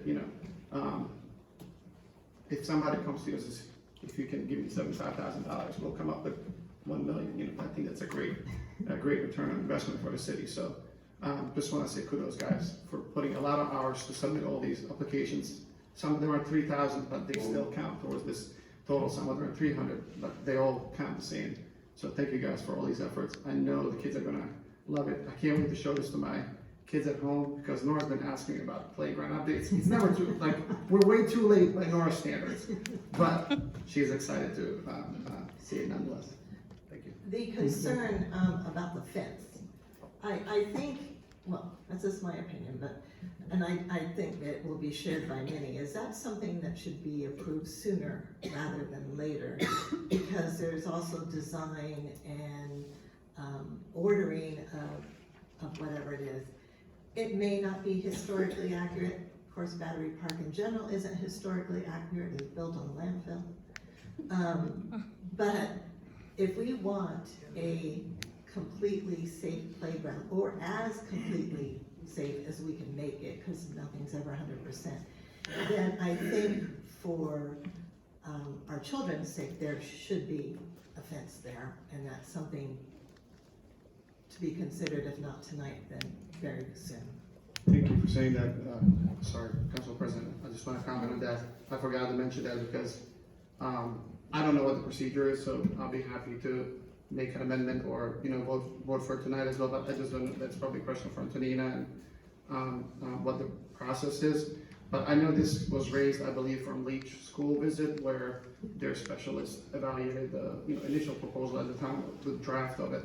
And that, it was one of those things where you can't believe, that it was, even mentioned or omitted in the whole process, but it also goes to speak, the intent behind this playground was accessibility and age, and playground for all ages, and that accessibility gets trimmed down a lot because of that concern of, safety issues. So I cannot agree more. If we can push this in, tonight or, Well, my understanding is if you go with the fencing, it would be similar to the fencing on the wharf, with black rails that are spaced so that it's not opaque, people can see the park through it.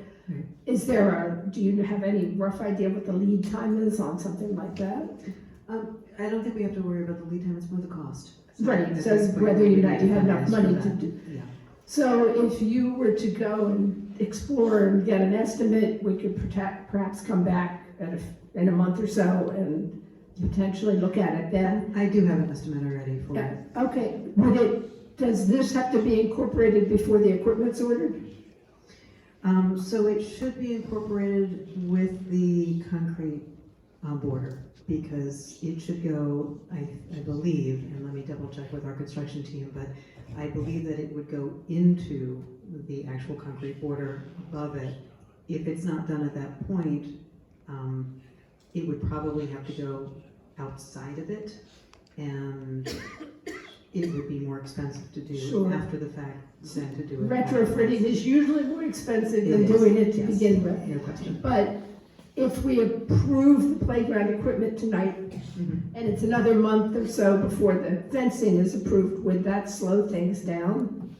I don't think so. I'll Because the double check. installation wouldn't be till February, We have time. We and have 4 so months, yeah. that's why I thought maybe we had some wiggle room on this. I was gonna say, why don't Suzanne and I work through those logistics and, talk to the contractor as well, to determine their requirements, and then we can hopefully come back in November, with some more details. Could you just briefly tell us the price quote that, sorry, interrupting there? Just Off the curious. top of my head, I think it's about $80,000, but I have to double check. Fencing comes in different materials, and the one that lasts the longest costs the most. So you can do it once and have it done, or you can have a fence that somebody can kick down and you have to constantly replace. So I can give the city council all the different options so that you can make a decision. But the one that looks the most historic and the one that is the strongest, the one that I would like to be able to afford, is clearly the most expensive. Thank you. I just want to thank you for the presentation and thank you for the work. I do think it's important that I have some visuals in respect to the fence and appreciate the conversations that you've already had with Layla, and certainly encourage those and think those are necessary to have a consensus. I would like to sincerely thank the prior council, before I was on city council, that thought it worthy of creating a subcommittee. And that does include former council president Platt, as well as former city administrator Barthel, who were supportive, and I would like to acknowledge the trustees of Newcastle Common as well. Anything else from council? So are we ready to vote on approving the equipment that goes inside the perimeter of the playground? Yes. Okay, do we need a motion and the normal? Okay, is there a motion to approve the playground equipment as outlined in this presentation that will be placed within the perimeter of the playground? So moved. A second? Second? All in favor? Aye. Motion's approved. And just be explicit, please, can you also make a motion regarding the surfacing? Can I amend the motion we just made and amend it to say that this approval includes the surfacing? Is there a second? Second. Or first and second? Second. All in favor? Aye. Okay, now we're set. Thank Okay. you. Thank you for everything. Thank You've you. worked very hard on Thank this. you.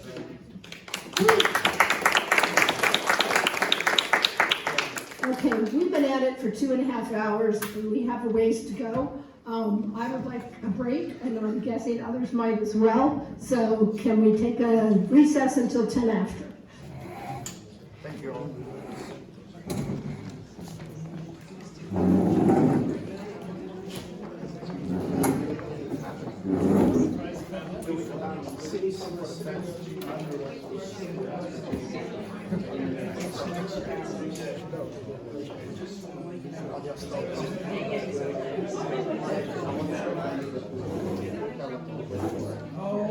Thank you. So the next item on the agenda is consideration of ordinance 555, the change in the definition of tourist home and definitions for short-term rentals, bed and breakfast, and hotel, motel, and inn, to make corresponding code revisions and to add a new section 2030-27.1 regarding short-term rentals. So we've, Excuse me, Council President, I apologize. I was just wondering, and I should have said this earlier, we have a gentleman here who's here for an appointment to a committee. Could we possibly go to his appointment? I suppose, yes, I'm sorry, oh, Reverend Moore, Reverend Moore. yes. Okay, yeah, we can skip ahead to item 2, new business item 2.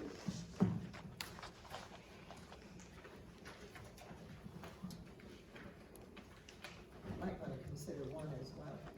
But they're not here, so.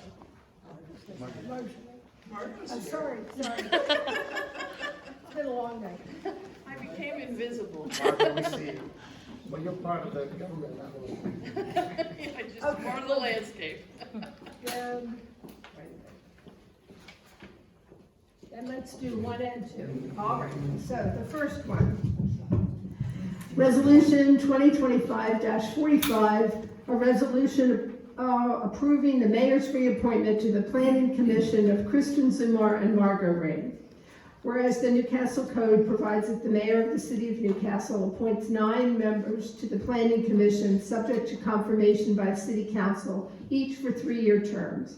And whereas there are currently 3 expired positions on the Planning Commission, and whereas the City Council proposes to confirm the reappointment of Kristen Zumar and Margot Rain to the Planning Commission, with those terms ending on October 24th and November 9th, 2025. Now therefore be it resolved that the City Council hereby approves the reappointment of the following persons to the Planning Commission. Margot Rain, term ending November 9th, 2028, and Kristen Zumar, term ending October 24th, 2028. Is there any discussion of this ordinance? Both of these women have been serving very actively for a full term. And are willing to be reappointed. Are there any comments or questions from council? I just wanted to comment real quick that both Margaret and Kristen are great professionals in what they do, and we're lucky as a city to have them, to take every item in front of them so seriously and dedicate so much of their time. So, thank you guys. Okay. Is there a motion to approve resolution 2025-45? Motion to approve resolution 2025-45. A second? Second. All in favor? Aye. Any opposed? Hearing none, the resolution is adopted. And resolution 2025-46, a resolution to confirming the mayor's appointment of the Reverend Aaron Moore to the Planning Commission. Whereas the Newcastle City Code provides that the mayor of Newcastle, the city of Newcastle, appoint 9 members to the Planning Commission, subject to confirmation by City Council, each for 3-year terms. Whereas there is currently 1 vacated position on the Planning Commission, and whereas the City Council proposes to confirm the appointment of Reverend Aaron Moore to complete the unfulfilled term of Victoria Garrett, with that term ending June 10th, 2028. Now therefore it is resolved that the City Council hereby appoints the following person to the Planning Commission. Reverend Aaron Moore, term ending June 10th, 2028. Council, in your packets, you should have a copy of the Reverend Moore's resume. You'll see that he's currently Director of Pastoral Services for a community organization. He's also a pastor at a local church. And he also serves as a chaplain and spiritual advisor at a local funeral home, and he has multiple activities and positions that he's held in the past. And has a master's degree, an associate of art degree, teacher certification, many various certifications. I think he'll be a good addition to the Planning Commission. Reverend Moore, did you wish to say anything? No? All right, thank you.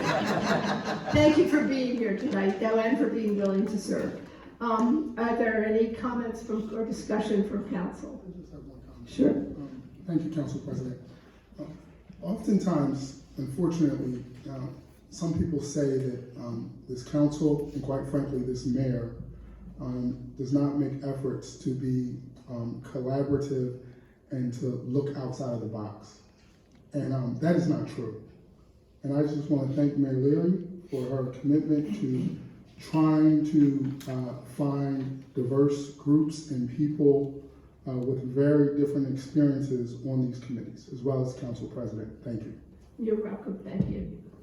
So, is there a motion to approve Resolution 2025-46, appointing Reverend Moore to the Planning Commission? So moved. A second? Second. All in favor? Aye. Any opposed? Hearing none, the resolution is adopted. Thank you, sir. Thank you. Thank you.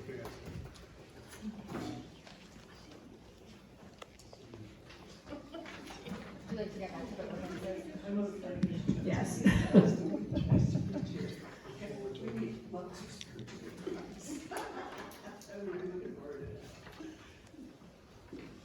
All right, so we've already had I think nearly 2-hour workshop on this ordinance and ordinance 556. We'll treat them obviously one at a time. I don't think there are any proposed, there's some proposed amendments to this one that came out of the workshop. Sure. Sure. This was. Your microphone's muted. Oh, okay. Sorry, this was brought to council's attention, the issue concerning tourist home short-term rentals. It was referred to the planning commission. The planning commission had many meetings and thoughtfully considered resolutions and potential changes to the code. They presented the ordinance before you and held a public hearing. The ordinance came back to council at the last council meeting, and then following that, you had a workshop to consider that. Out of that workshop, there were discussions of many potential amendments that you may consider, and one of our attorneys, Mr. Hoffman, has prepared some amendments for your consideration, and they are included in the packet. So I just wanted to brief everyone, and then we also just had a public hearing right before this meeting to hear additional comments and concerns from residents. Okay, thank you. And may I just add, of the amendments as you're considering them, 2 and 4 are sort of alternative, you wouldn't adopt both. Okay. You might want to look at those as Okay, they're not numbered in our papers, but just in terms of, sequence. all right.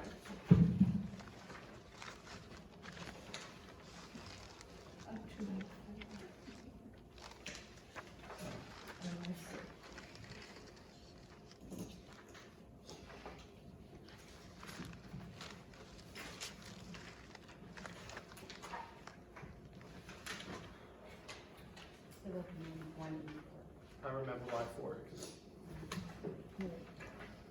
And 2 is an alternative, as she said, an alternative. well, 4 is like in commercial, it doesn't matter, right? There's no limit. In residential, put a limit.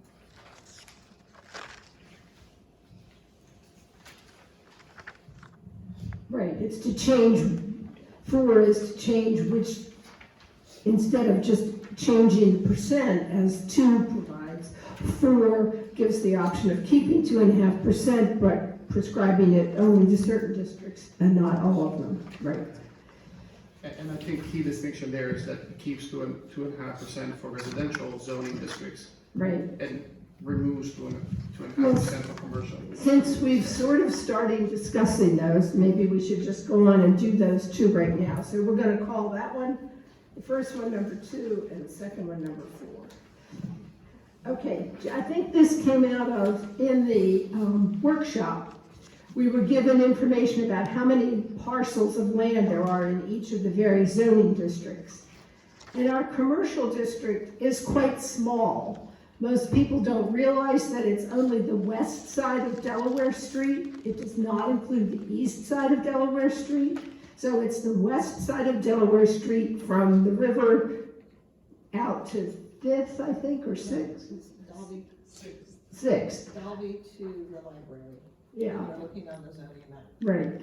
So, and it only has a total of 31 parcels in that commercial zone. So if you take 2.5% of 31 parcels, it's less than 1. Now, the proposed ordinance does prescribe with a minimum of 2 in each zone, but you know, one of the options proposed by amendment 4 is to simply provide the 2.5% limit in districts R1, R2, R3, and HR, historic residential. That eliminates historic commercial. It also eliminates downtown Gateway, which is also a relatively small zone. It has 65 parcels, of which 2.5% would be 1.6. So again, the minimum of 2 would apply, and yet the downtown Gateway zone was specifically created to be a multi-use zone. So we consider that perhaps it doesn't make sense to limit short-term rentals and bed and breakfasts in that zone. So amendment 4 proposes not to apply the limit to the residential districts, but not to the commercial or downtown gateway districts. So is there discussion of proposed amendment 4?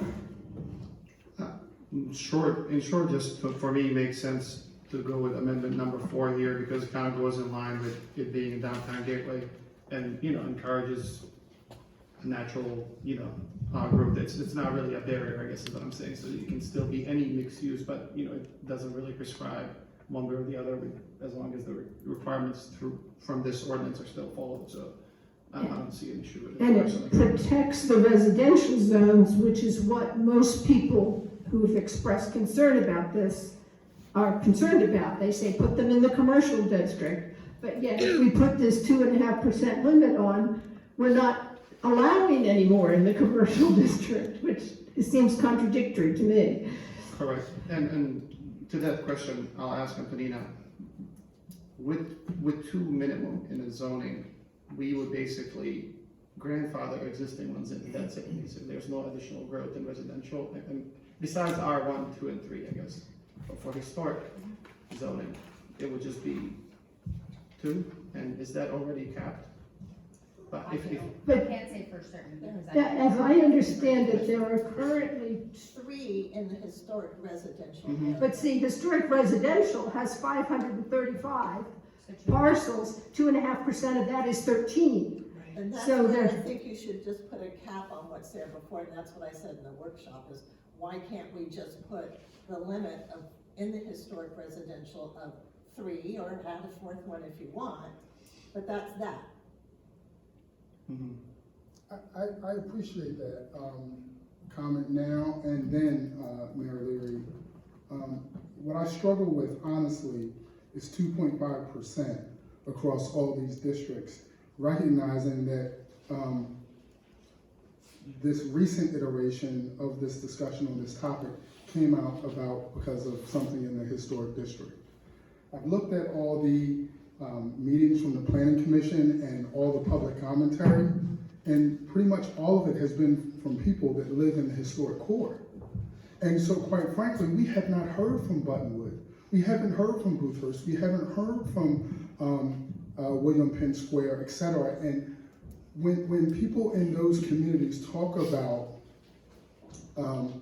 us making decisions without them, this is what they're talking about. Because again, if we're at 50% occupancy, I don't see why we go to, for example, in R1, if we're at 50% occupancy on 5 short-term proprietor businesses, why we go to 20?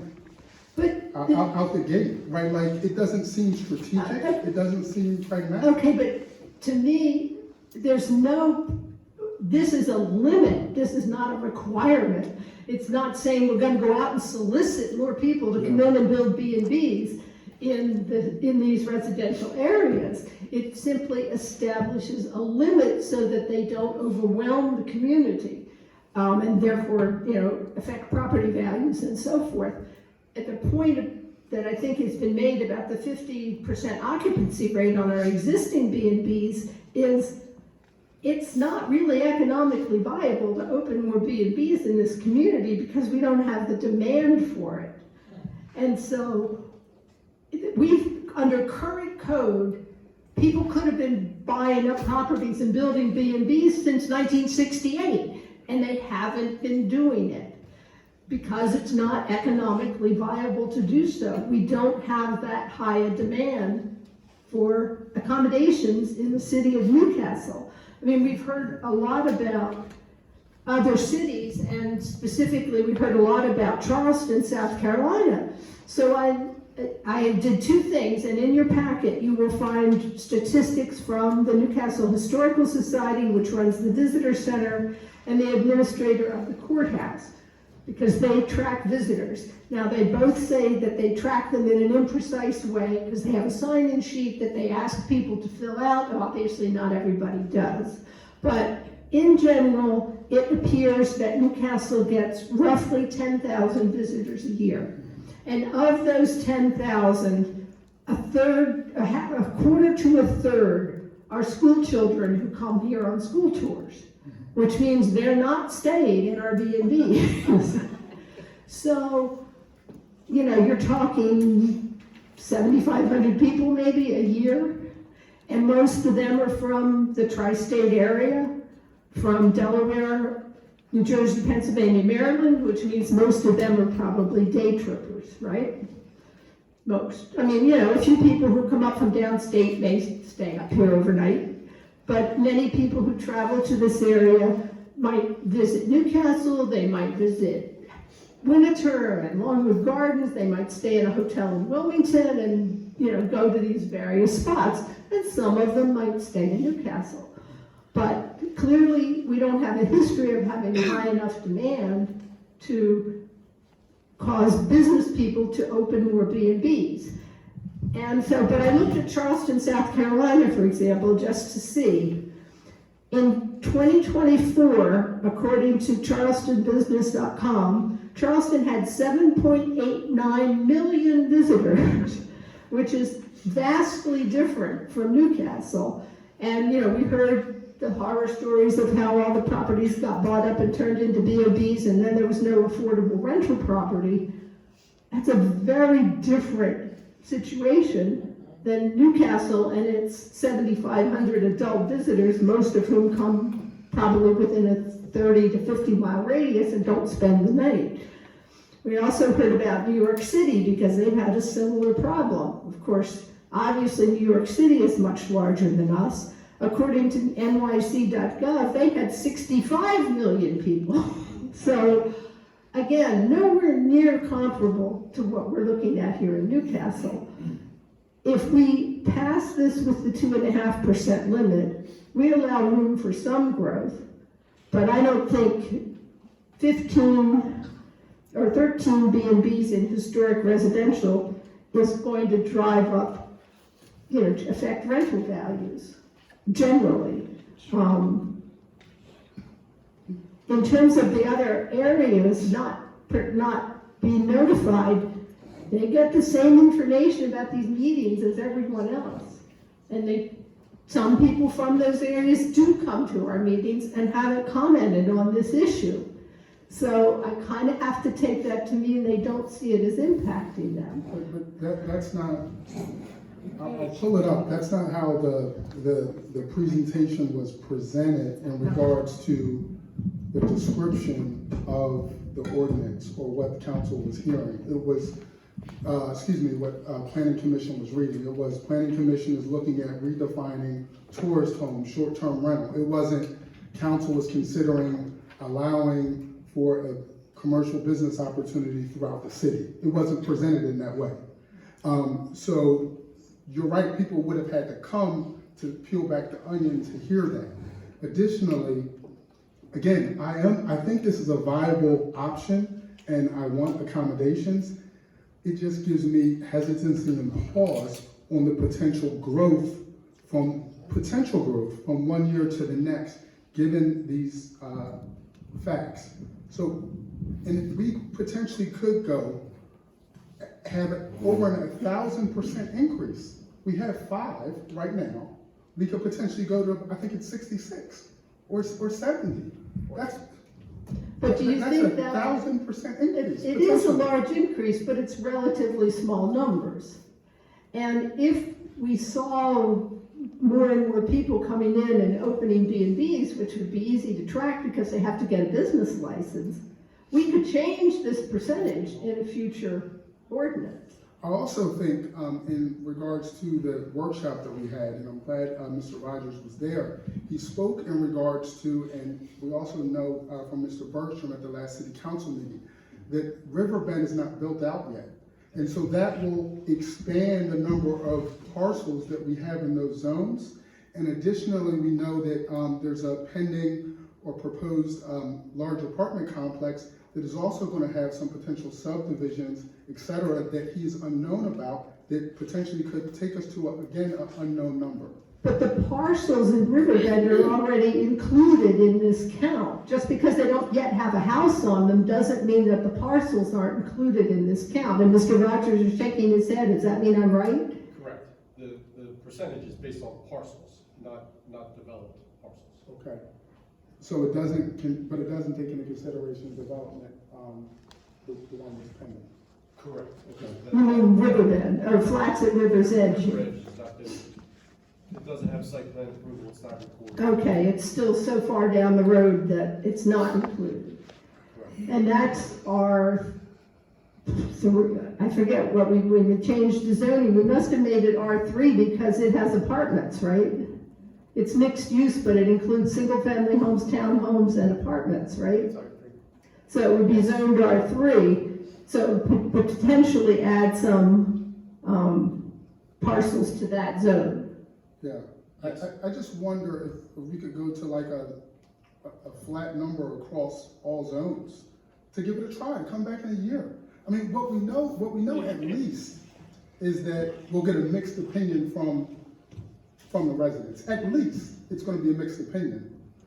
So let's try to be strategic about this and pragmatic as opposed to let's slowly move with this. That's just my thought. Again, I'm for short-term rentals. I want to be able to have their links on our city website. Like, I want to support them. But they're at 50%, I just can't support potentially going from 5 to over 60, which is 1,000% increase. I just can't. It's not strategic. It lacks community engagement. And it lacks the cooperative economics piece in which the city doesn't have an ability right now to potentially tax it. Well, we could, I mean, the reason we didn't go forward with a rental tax was because we have so few rental units that it would cost more to administer it than it would to bring in money. If we had an increase in rentals, we could always reconsider that rental tax. Yeah, but that's a whole separate issue from this. Yeah. So if you go with a fixed number, you can always increase it. It's harder to dial back if we've got too many, because then we run into that grandfathering issue.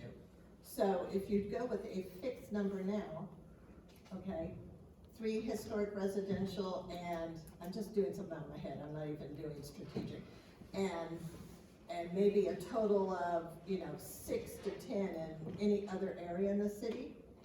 And So then we're not including the Terry House. Okay? Well, no, that's in commercial, Right, so right. that's. So if you have a fixed number, you can always increase it or go to 2.5% later down the road. But the fixed number I think is a bit more strategic in terms of, let's see what this has. Do we have people coming to us going, I want more, or we can't have, what is it? But if we made it 3, we're essentially saying no more in historic residential. And that might be fine. I think that, you could even go to 4, but those 3, as we know, are not full 100% of the time. They're not even 75%. And these are 3 units, right?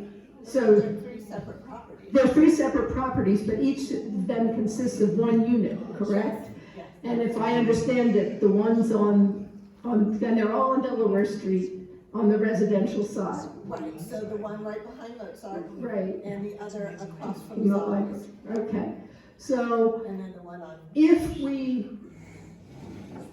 those could continue to operate if they chose to. But they have now 3 licenses.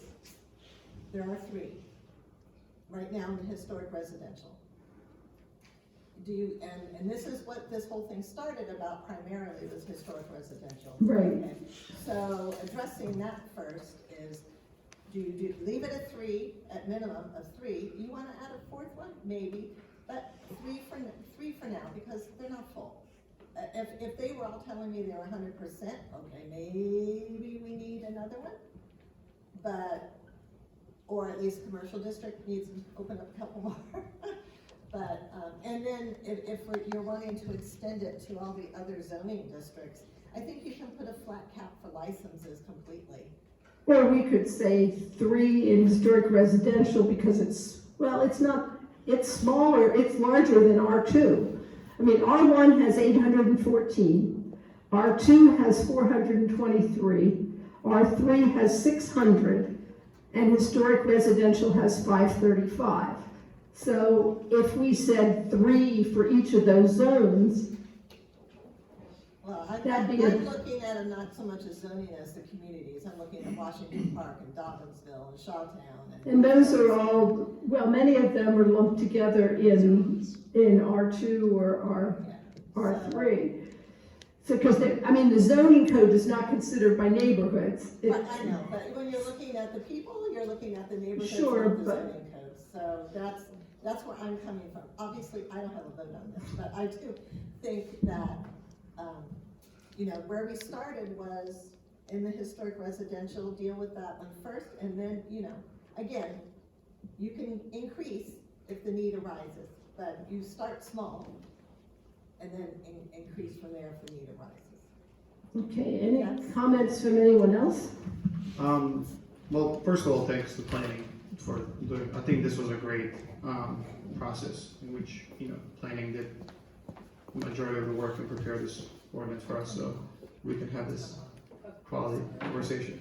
I'm leaning towards starting smaller, scaling up for all the reasons people are mentioning already. And I think it's a valid point that we haven't had people from other communities probably presented at these meetings besides probably historic district and maybe commercial zoning, because that's kind of how this conversation started. So like that is a fair observation, but I also agree with Council President that every meeting's like that, right?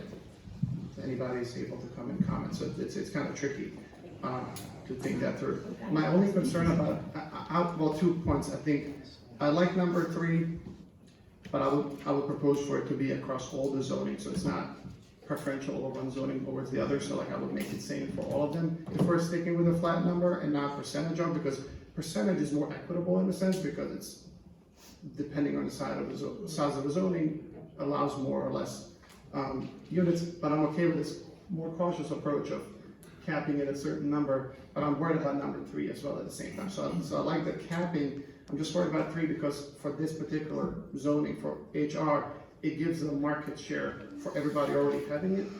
They can dominate the market, and I'm just worried about that. Obviously, these are our neighbors, we know them, so like they've been doing a great job. We haven't really heard any concerns or complaints through police or from any of these Airbnbs, which is kind of my biggest argument for this ordinance in general, because it's not been an issue with parking, it's not been an issue with the noise, it's not been an issue with drunk people, because to Council President's comment, I wrote down at the beginning of this meeting, context matters.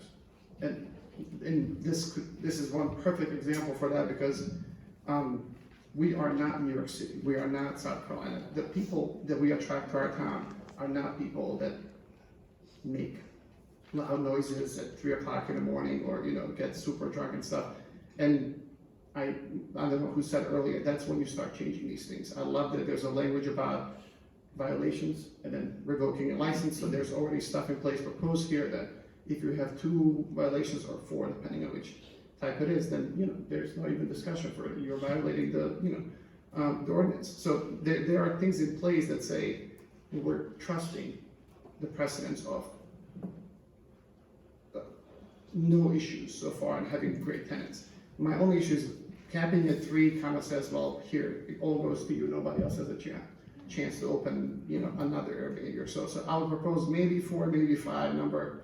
So 3 would cap us at all 3 times 8. We're talking about 24, 4 at 32, and 5 at 40. So like those would be kind of numbers we're talking citywide versus 56 if we do 2.5%. So those are kind of. Okay, are you suggesting 3 or 4 per zone? Per zone, like I would propose the same number per every zone. Like Mayor said 3, and then maybe 5 or 8. I cannot remember. I'm more of an approach like keep the number same across all of the zoning, so that not one is having preferential treatment. If we're gonna, whether percentage it is or a number, I think it should be the same. Yeah, because if we say 3 or 4 total for the city, then we're depriving our neighbors in certain neighborhoods of the opportunity to open a B&B or rent their property as an Airbnb. Yeah. I think that's important, and please correct me if I'm wrong. In regards to the zone in which we currently have them, if we were to go to 2.5%, there would be a nil. that right? Meaning they wouldn't be able to increase any. Well, yeah, right, because it says there were a minimum of 2, but That'll be the max. like in historic residential, well, no, that's in historic commercial. So it would be a minimum of 2, because it's the 2.5% of the number of parcels in historic commercial is less than 1. But is it ironic, is it happenstance that the area of the town in which it exists, this proposed ordinance would essentially make the increase none or very minimal? Is that ironic or is that a general purpose? I don't know, but I don't like it. 2.5%. Well, the 2.5% would not keep it the same, well, would keep historic residential the same, historic commercial the same, because historic commercial's less than 1, downtown gateway is 1.6 if we use the 2.5%. And I value the idea of not allowing for monopolies, right? And let the capital markets play. There's no reference in this ordinance in regards to capping how much a proprietor can have of the market share. Maybe that's something that we need to consider. But that's, I like this conversation, obviously, but like if we adopt 2.5% for historic residents, that would mean up to 13 Airbnbs, versions, right? So like having, let's say 5 would allow for no, market cap, but we can see in a year or two, are we having crazy increase? And we can reevaluate, is the number right? Is the number too small? Or does it need to be trimmed down? So we can see all these violations and potentially all these things we can then reevaluate. Whereas 13 would, probably be a bigger growth from going from 3 to 10, let's say. So that's kind of pro 5, but I'm worried about is that the right number? I have no idea, right? So 3 to me sounds like, that's kind of where I'm at. I'm not happy with 3, I guess. All right, Mr. Day, I believe, has some comments. Yeah, just a couple of things. So this was introduced, we had a public hearing, and now like in the 11th hour, we're getting some new entries in here. So at this point, it's 10 to 10, I don't mind staying all night, but I don't know if we're gonna agree on everything in here at this point. So maybe we do look at tabling this, but what I'll tell you is that I don't see a reason why we wouldn't exempt the HC, RC, DG, SC, and GC zonings out of this.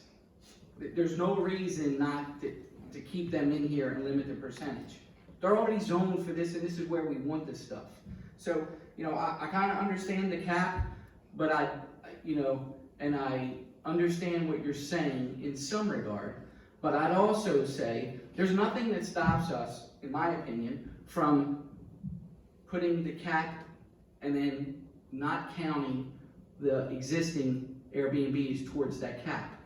That levels the playing field, in my opinion, but that's just my opinion. But,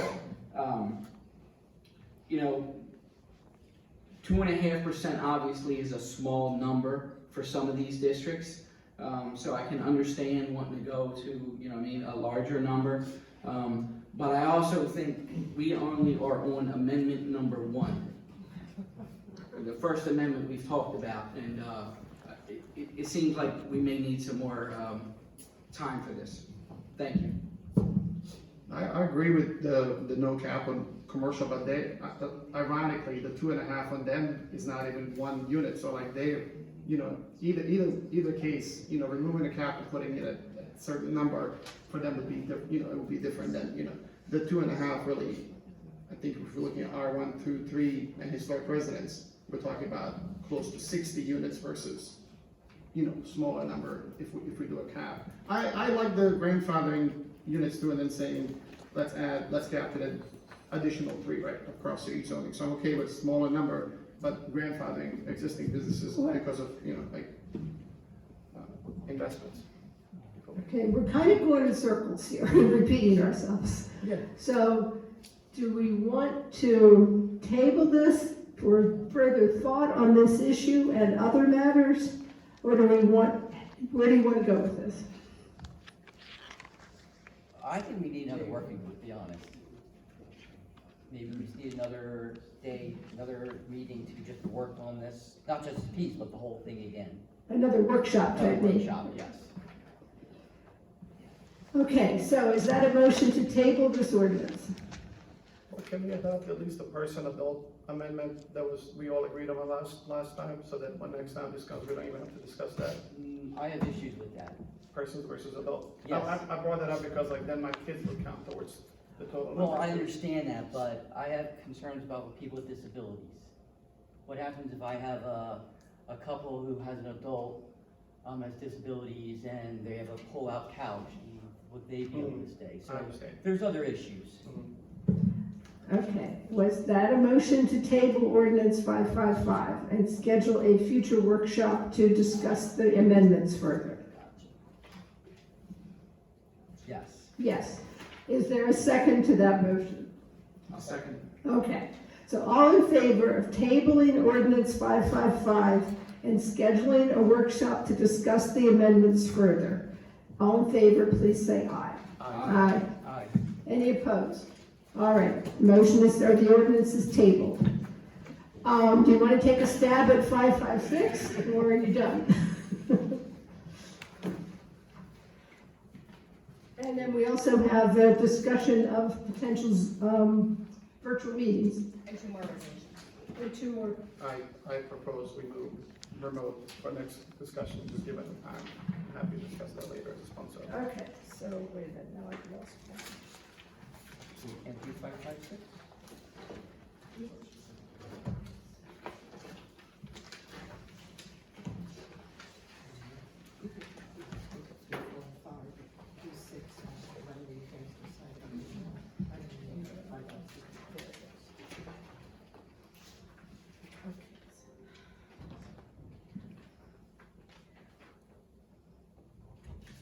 556 has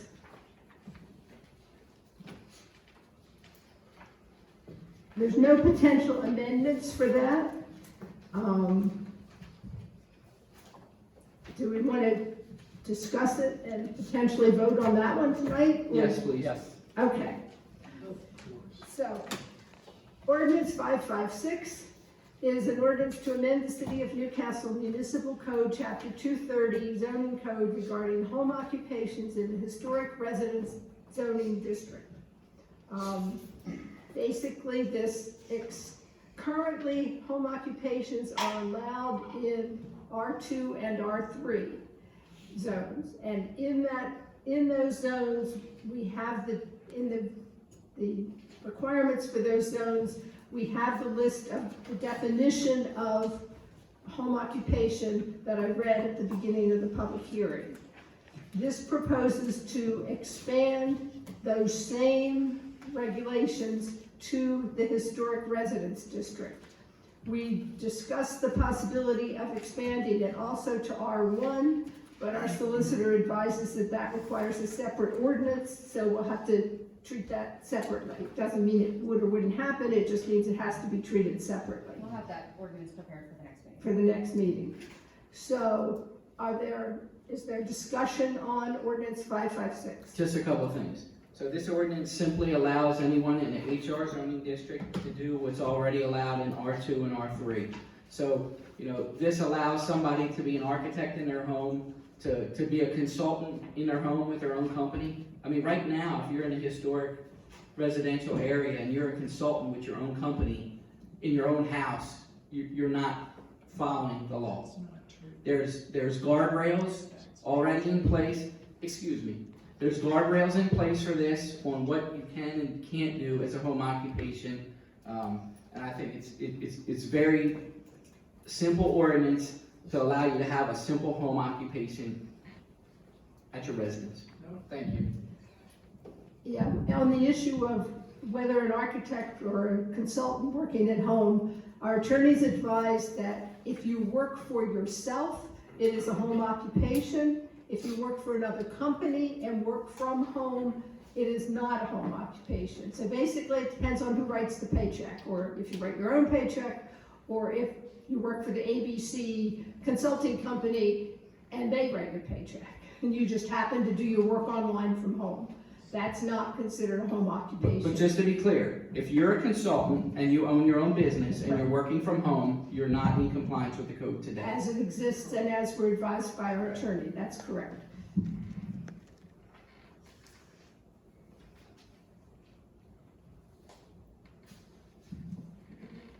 Any other comments?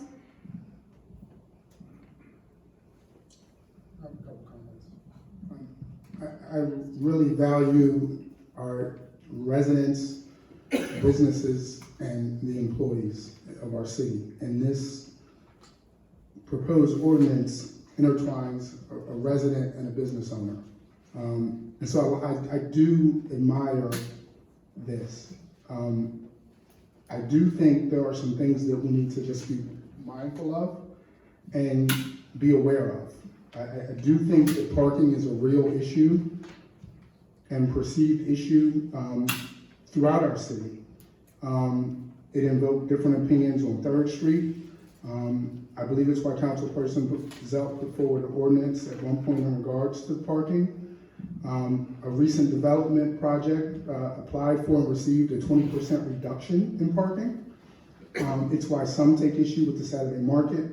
It's why some want paid parking and others say hell no. It's why some didn't like the bike rack on Delaware Street. It's sometimes why Public Works has issues running the sweeper. Our community's age does skew older than the average in Delaware, and we need to recognize that, and the associated needs with an older population. Parking is not just an issue in the historic district, but in areas like William Penn Square and Dobbinsville. If the area is filled up, you literally have nowhere to park but on the highway. Parking is why some people park on the curb to avoid getting sideswiped. I'm just trying to honestly be receptive and perceptive to all sides on this. I think it's something we need to monitor and watch. If this does go forward, I would like a separate business application that allows us to know how many home-based businesses we have, the type, and in what neighborhood or area they're in. And one that council can potentially have a breakdown going forward overarchingly in regards to all the businesses that we have in our city. To have actual numbers to where we can track and solicit feedback from our business owners. To know, are we losing businesses in our city or are we gaining them? And if there's a type of business that we don't have that we want, like a grocery store, and how do we go out and actively solicit that? So those are just some of my thoughts. Okay, I will say that from what I read, when I read the definition of home occupation earlier, it specified, does not generate greater traffic volumes or increased traffic hazards than would typically be expected in a residential district. So if you have a consultant working from home who does most of their business online, they occasionally have a client come to their home to meet with them. How is that different from a resident who occasionally has a friend come for lunch or has a birthday party and 20 people come for the afternoon?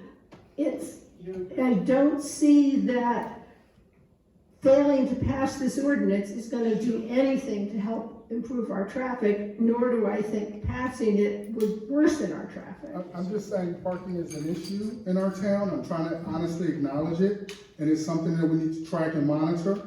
I'm also saying to council, don't be surprised if in certain areas people ask for sticker or resident parking, or if a new wave or push is made toward paid parking. That's all I'm saying. I'm not disagreeing with that. I'm simply saying that's not part of this ordinance. But this is a Rubik's Cube that is constantly moving, and I'm just saying we need to be considerate of all those things. I also won't be surprised if in certain areas of the city, again, with parking being an issue, if you see an increase in people requesting handicap parking. Because of that. I'm just saying these are things we need to be aware of. Okay, we can keep an eye on all of that. So, any other comments on this ordinance? Well, Mr. Zabaka. Yeah, great discussion from everybody. What seems very simple can be quite complicated, once you start digging into it. I'm a firm believer of one of those things, like if you are not seeing an issue with certain things, then it's not an issue, right? So like one of those things about parking for this particular thing, and like I mentioned for prior ordinance, I don't see them as concerns just because I've not seen complaints come to the city about those things. So I don't know if the, for home occupations being added to HR is parking issue, you know, as a parallel to it, just because of it's happening probably already and it's not impacting the parking. And the other thing, I don't know if this is an amendment we need to make, is working from home versus home occupation, just because, well, I obviously, I work from home, I work for University of Delaware, fully remote position, so I'm not part of home occupation, I understand that, so I'm at work from home. But we may have to make that distinction to make sure that we're not reading through, oh, the traffic is not significant, and just distinguish between the two, so we have that, you know, This as came a, up, that topic came up during the planning commission meeting, and Mr. Walton advised that we shouldn't address that as the home occupation. We want to address that as a separate future issue. We can look at that, but it should not be so considered. just ignore it under this. The working from home, as in someone like Mr. Zabaka who works for the University of Delaware or Right, and that can be any other ambiguous. corporation. You know, it's not as clearly defined as this is. And I want to offer that in full, you know, transparency, because my wife owns her own company as of recently, and, you know, like, I don't know if this precludes me from voting for this, but she doesn't have clients coming to her house. She's a you know, government relations person who goes to Dover and lobbies in the General Assembly.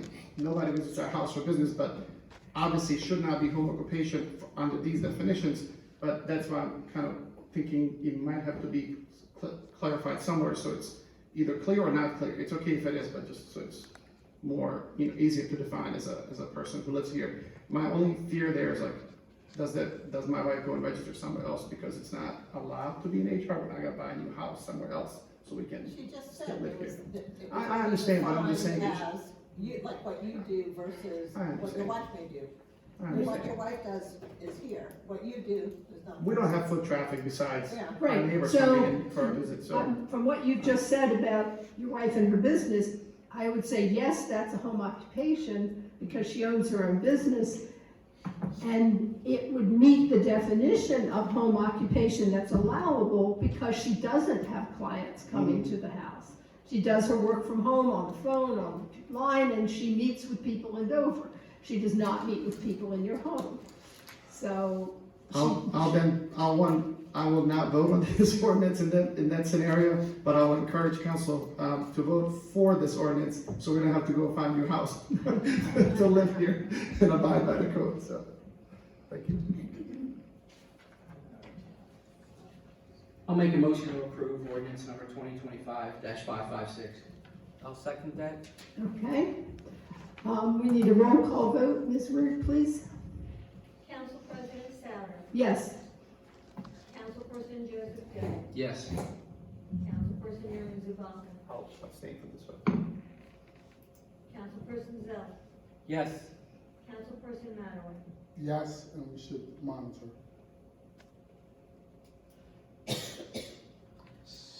The ordinance is adopted. Thank you. Okay.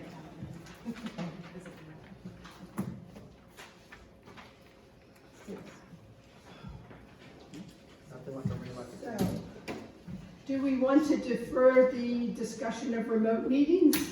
I'm okay with that, Council President. Is that all right with everyone? Okay, so we're gonna defer.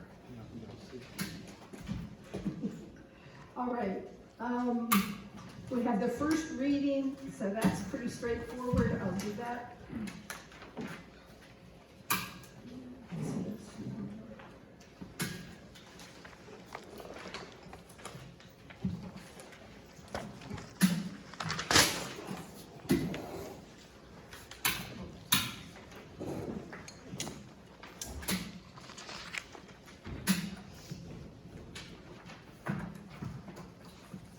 Okay, ordinance, as usual with the first reading, I will simply read it to get it onto the record. There will be a future public hearing, discussion, and possible vote. There will be no discussion or comment on it tonight.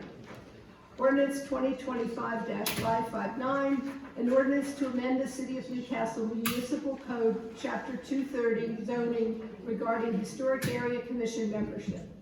Whereas the Council of the City of Newcastle, City Council, possesses the authority to adopt, amend, modify, or repeal the City of Newcastle Municipal Code, City Code.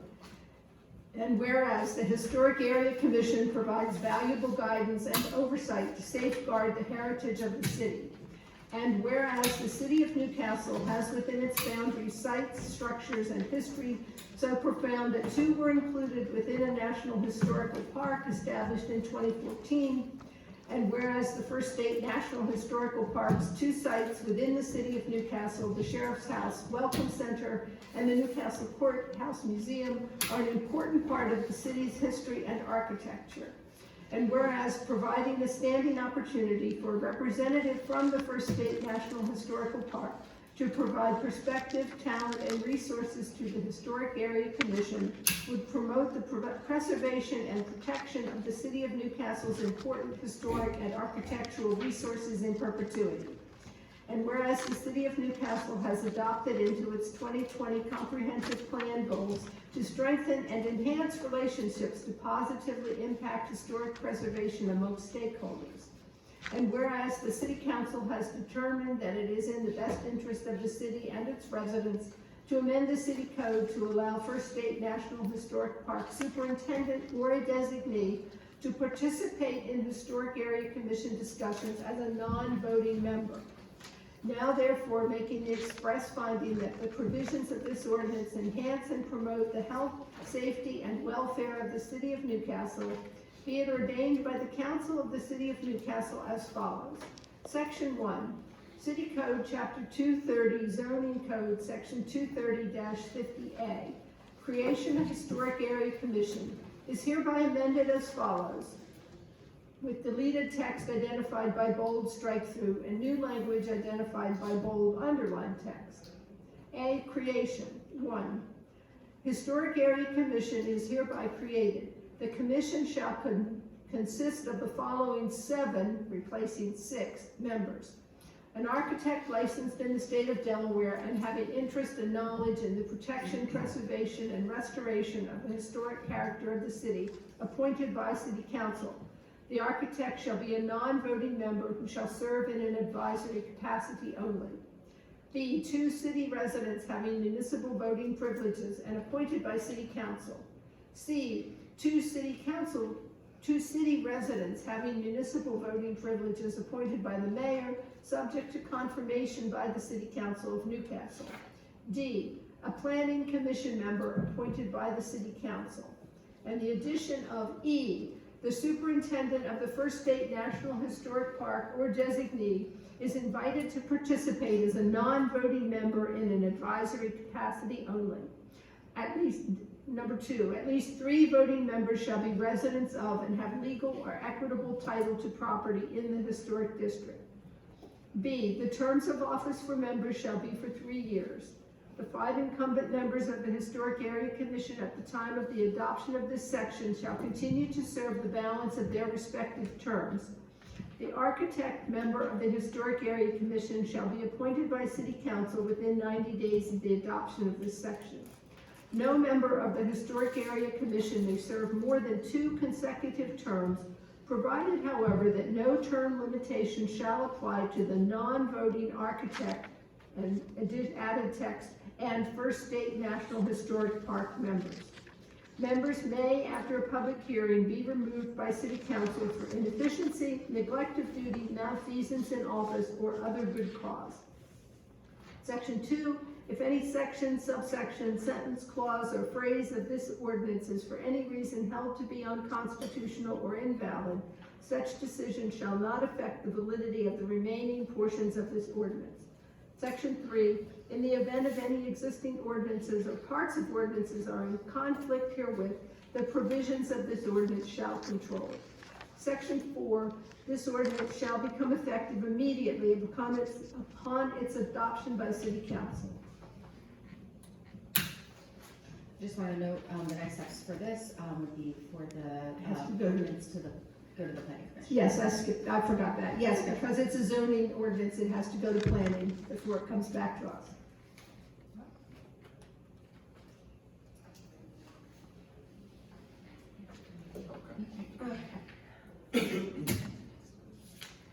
Resolution 2025-47, a resolution to allow for the Flood Resiliency Committee to meet as needed. Whereas the temporary sea level rise task force was created via resolution 2022-04 for the purpose of researching available information concerning the impact of sea level rise on the city of Newcastle and making recommendations to the city council toward the furtherance of these goals and strategies. And whereas resolution 2023-32 converted the temporary sea level rise task force to a standing flood resiliency committee. And whereas resolution 2023-32 required the committee to meet at least once per quarter or more frequently as needed. Whereas due to the current reduction of federal funding opportunities and the guidance of the Army Corps of Engineer funding not being available until fiscal year 2027, the Flood Resiliency Committee does not need to meet as often as it has been meeting. And whereas the work completed by the members of the Flood Resiliency Committee over the last 4 years has been valuable to the city, is important to the city, and the city desires to support the committee's continued work while reducing the required meetings in light of the change in circumstances. Now therefore be it resolved that this resolution serves as a modification to resolution 2023-32 to revise the requirement that the flood committee meet at least once per quarter or more frequently as needed, and replace it with meet as needed but no less than once per calendar year. Is there any comment or question, discussion on this resolution? Makes sense. Yeah, just for some background, I spoke with Flood Committee at our last meeting, and we had some discussions about where we stand with a lot of the grants. A lot is unavailable due to different changes in the federal government. So while we absolutely appreciate all the work that they've done and want to continue that momentum, we don't have to meet so often because opportunities aren't available right now, but we know that in the future things may change and other opportunities should be available to pursue. So we want to certainly keep them around and recognize their efforts, but they shouldn't have to meet as often. Motion to approve resolution 2025-47. Is there a second? Second. All in favor? Aye. Any opposed? Hearing none, the resolution is adopted.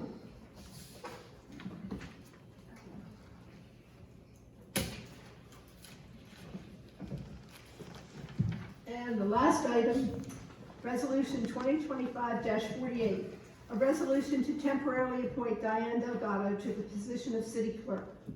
Whereas section 4 of the Newcastle City Charter requires city council to appoint an officer of the city who has the title of city clerk. And whereas the city clerk's duties shall be as specified in the city charter and code as otherwise determined from time to time by the city council. And whereas city council appointed Courtney Taylor as the city clerk in August 23 via resolution 2023-24. And she was appointed to serve an indefinite term until resignation, inability to serve, death, or until removal from office by the affirmative vote of 4 members of city council. And whereas a situation has arisen which will result in Ms. Taylor being temporarily unable to serve as city clerk. And whereas due to the temporary nature of the situation, city council does not desire to remove Ms. Taylor from office permanently, but rather has decided to appoint a temporary city clerk to assume Ms. Taylor's duties until such time as Ms. Taylor is able to return. Now therefore be it resolved that the city council hereby appoints Diane Delgado to serve as temporary city clerk until city clerk Courtney Taylor resumes her duties or city council otherwise acts to terminate or modify this appointment. Be it further resolved that temporary city clerk Diane Delgado will take office on December 1st, 2025 or sooner should Ms. Taylor become unavailable. Is there any comment or discussion? Motion to approve resolution 2025-48. Second. All in favor? Aye. Any opposed? Hearing none, the resolution's adopted. Is there a motion to adjourn? A second? Second. All in favor? Aye. Any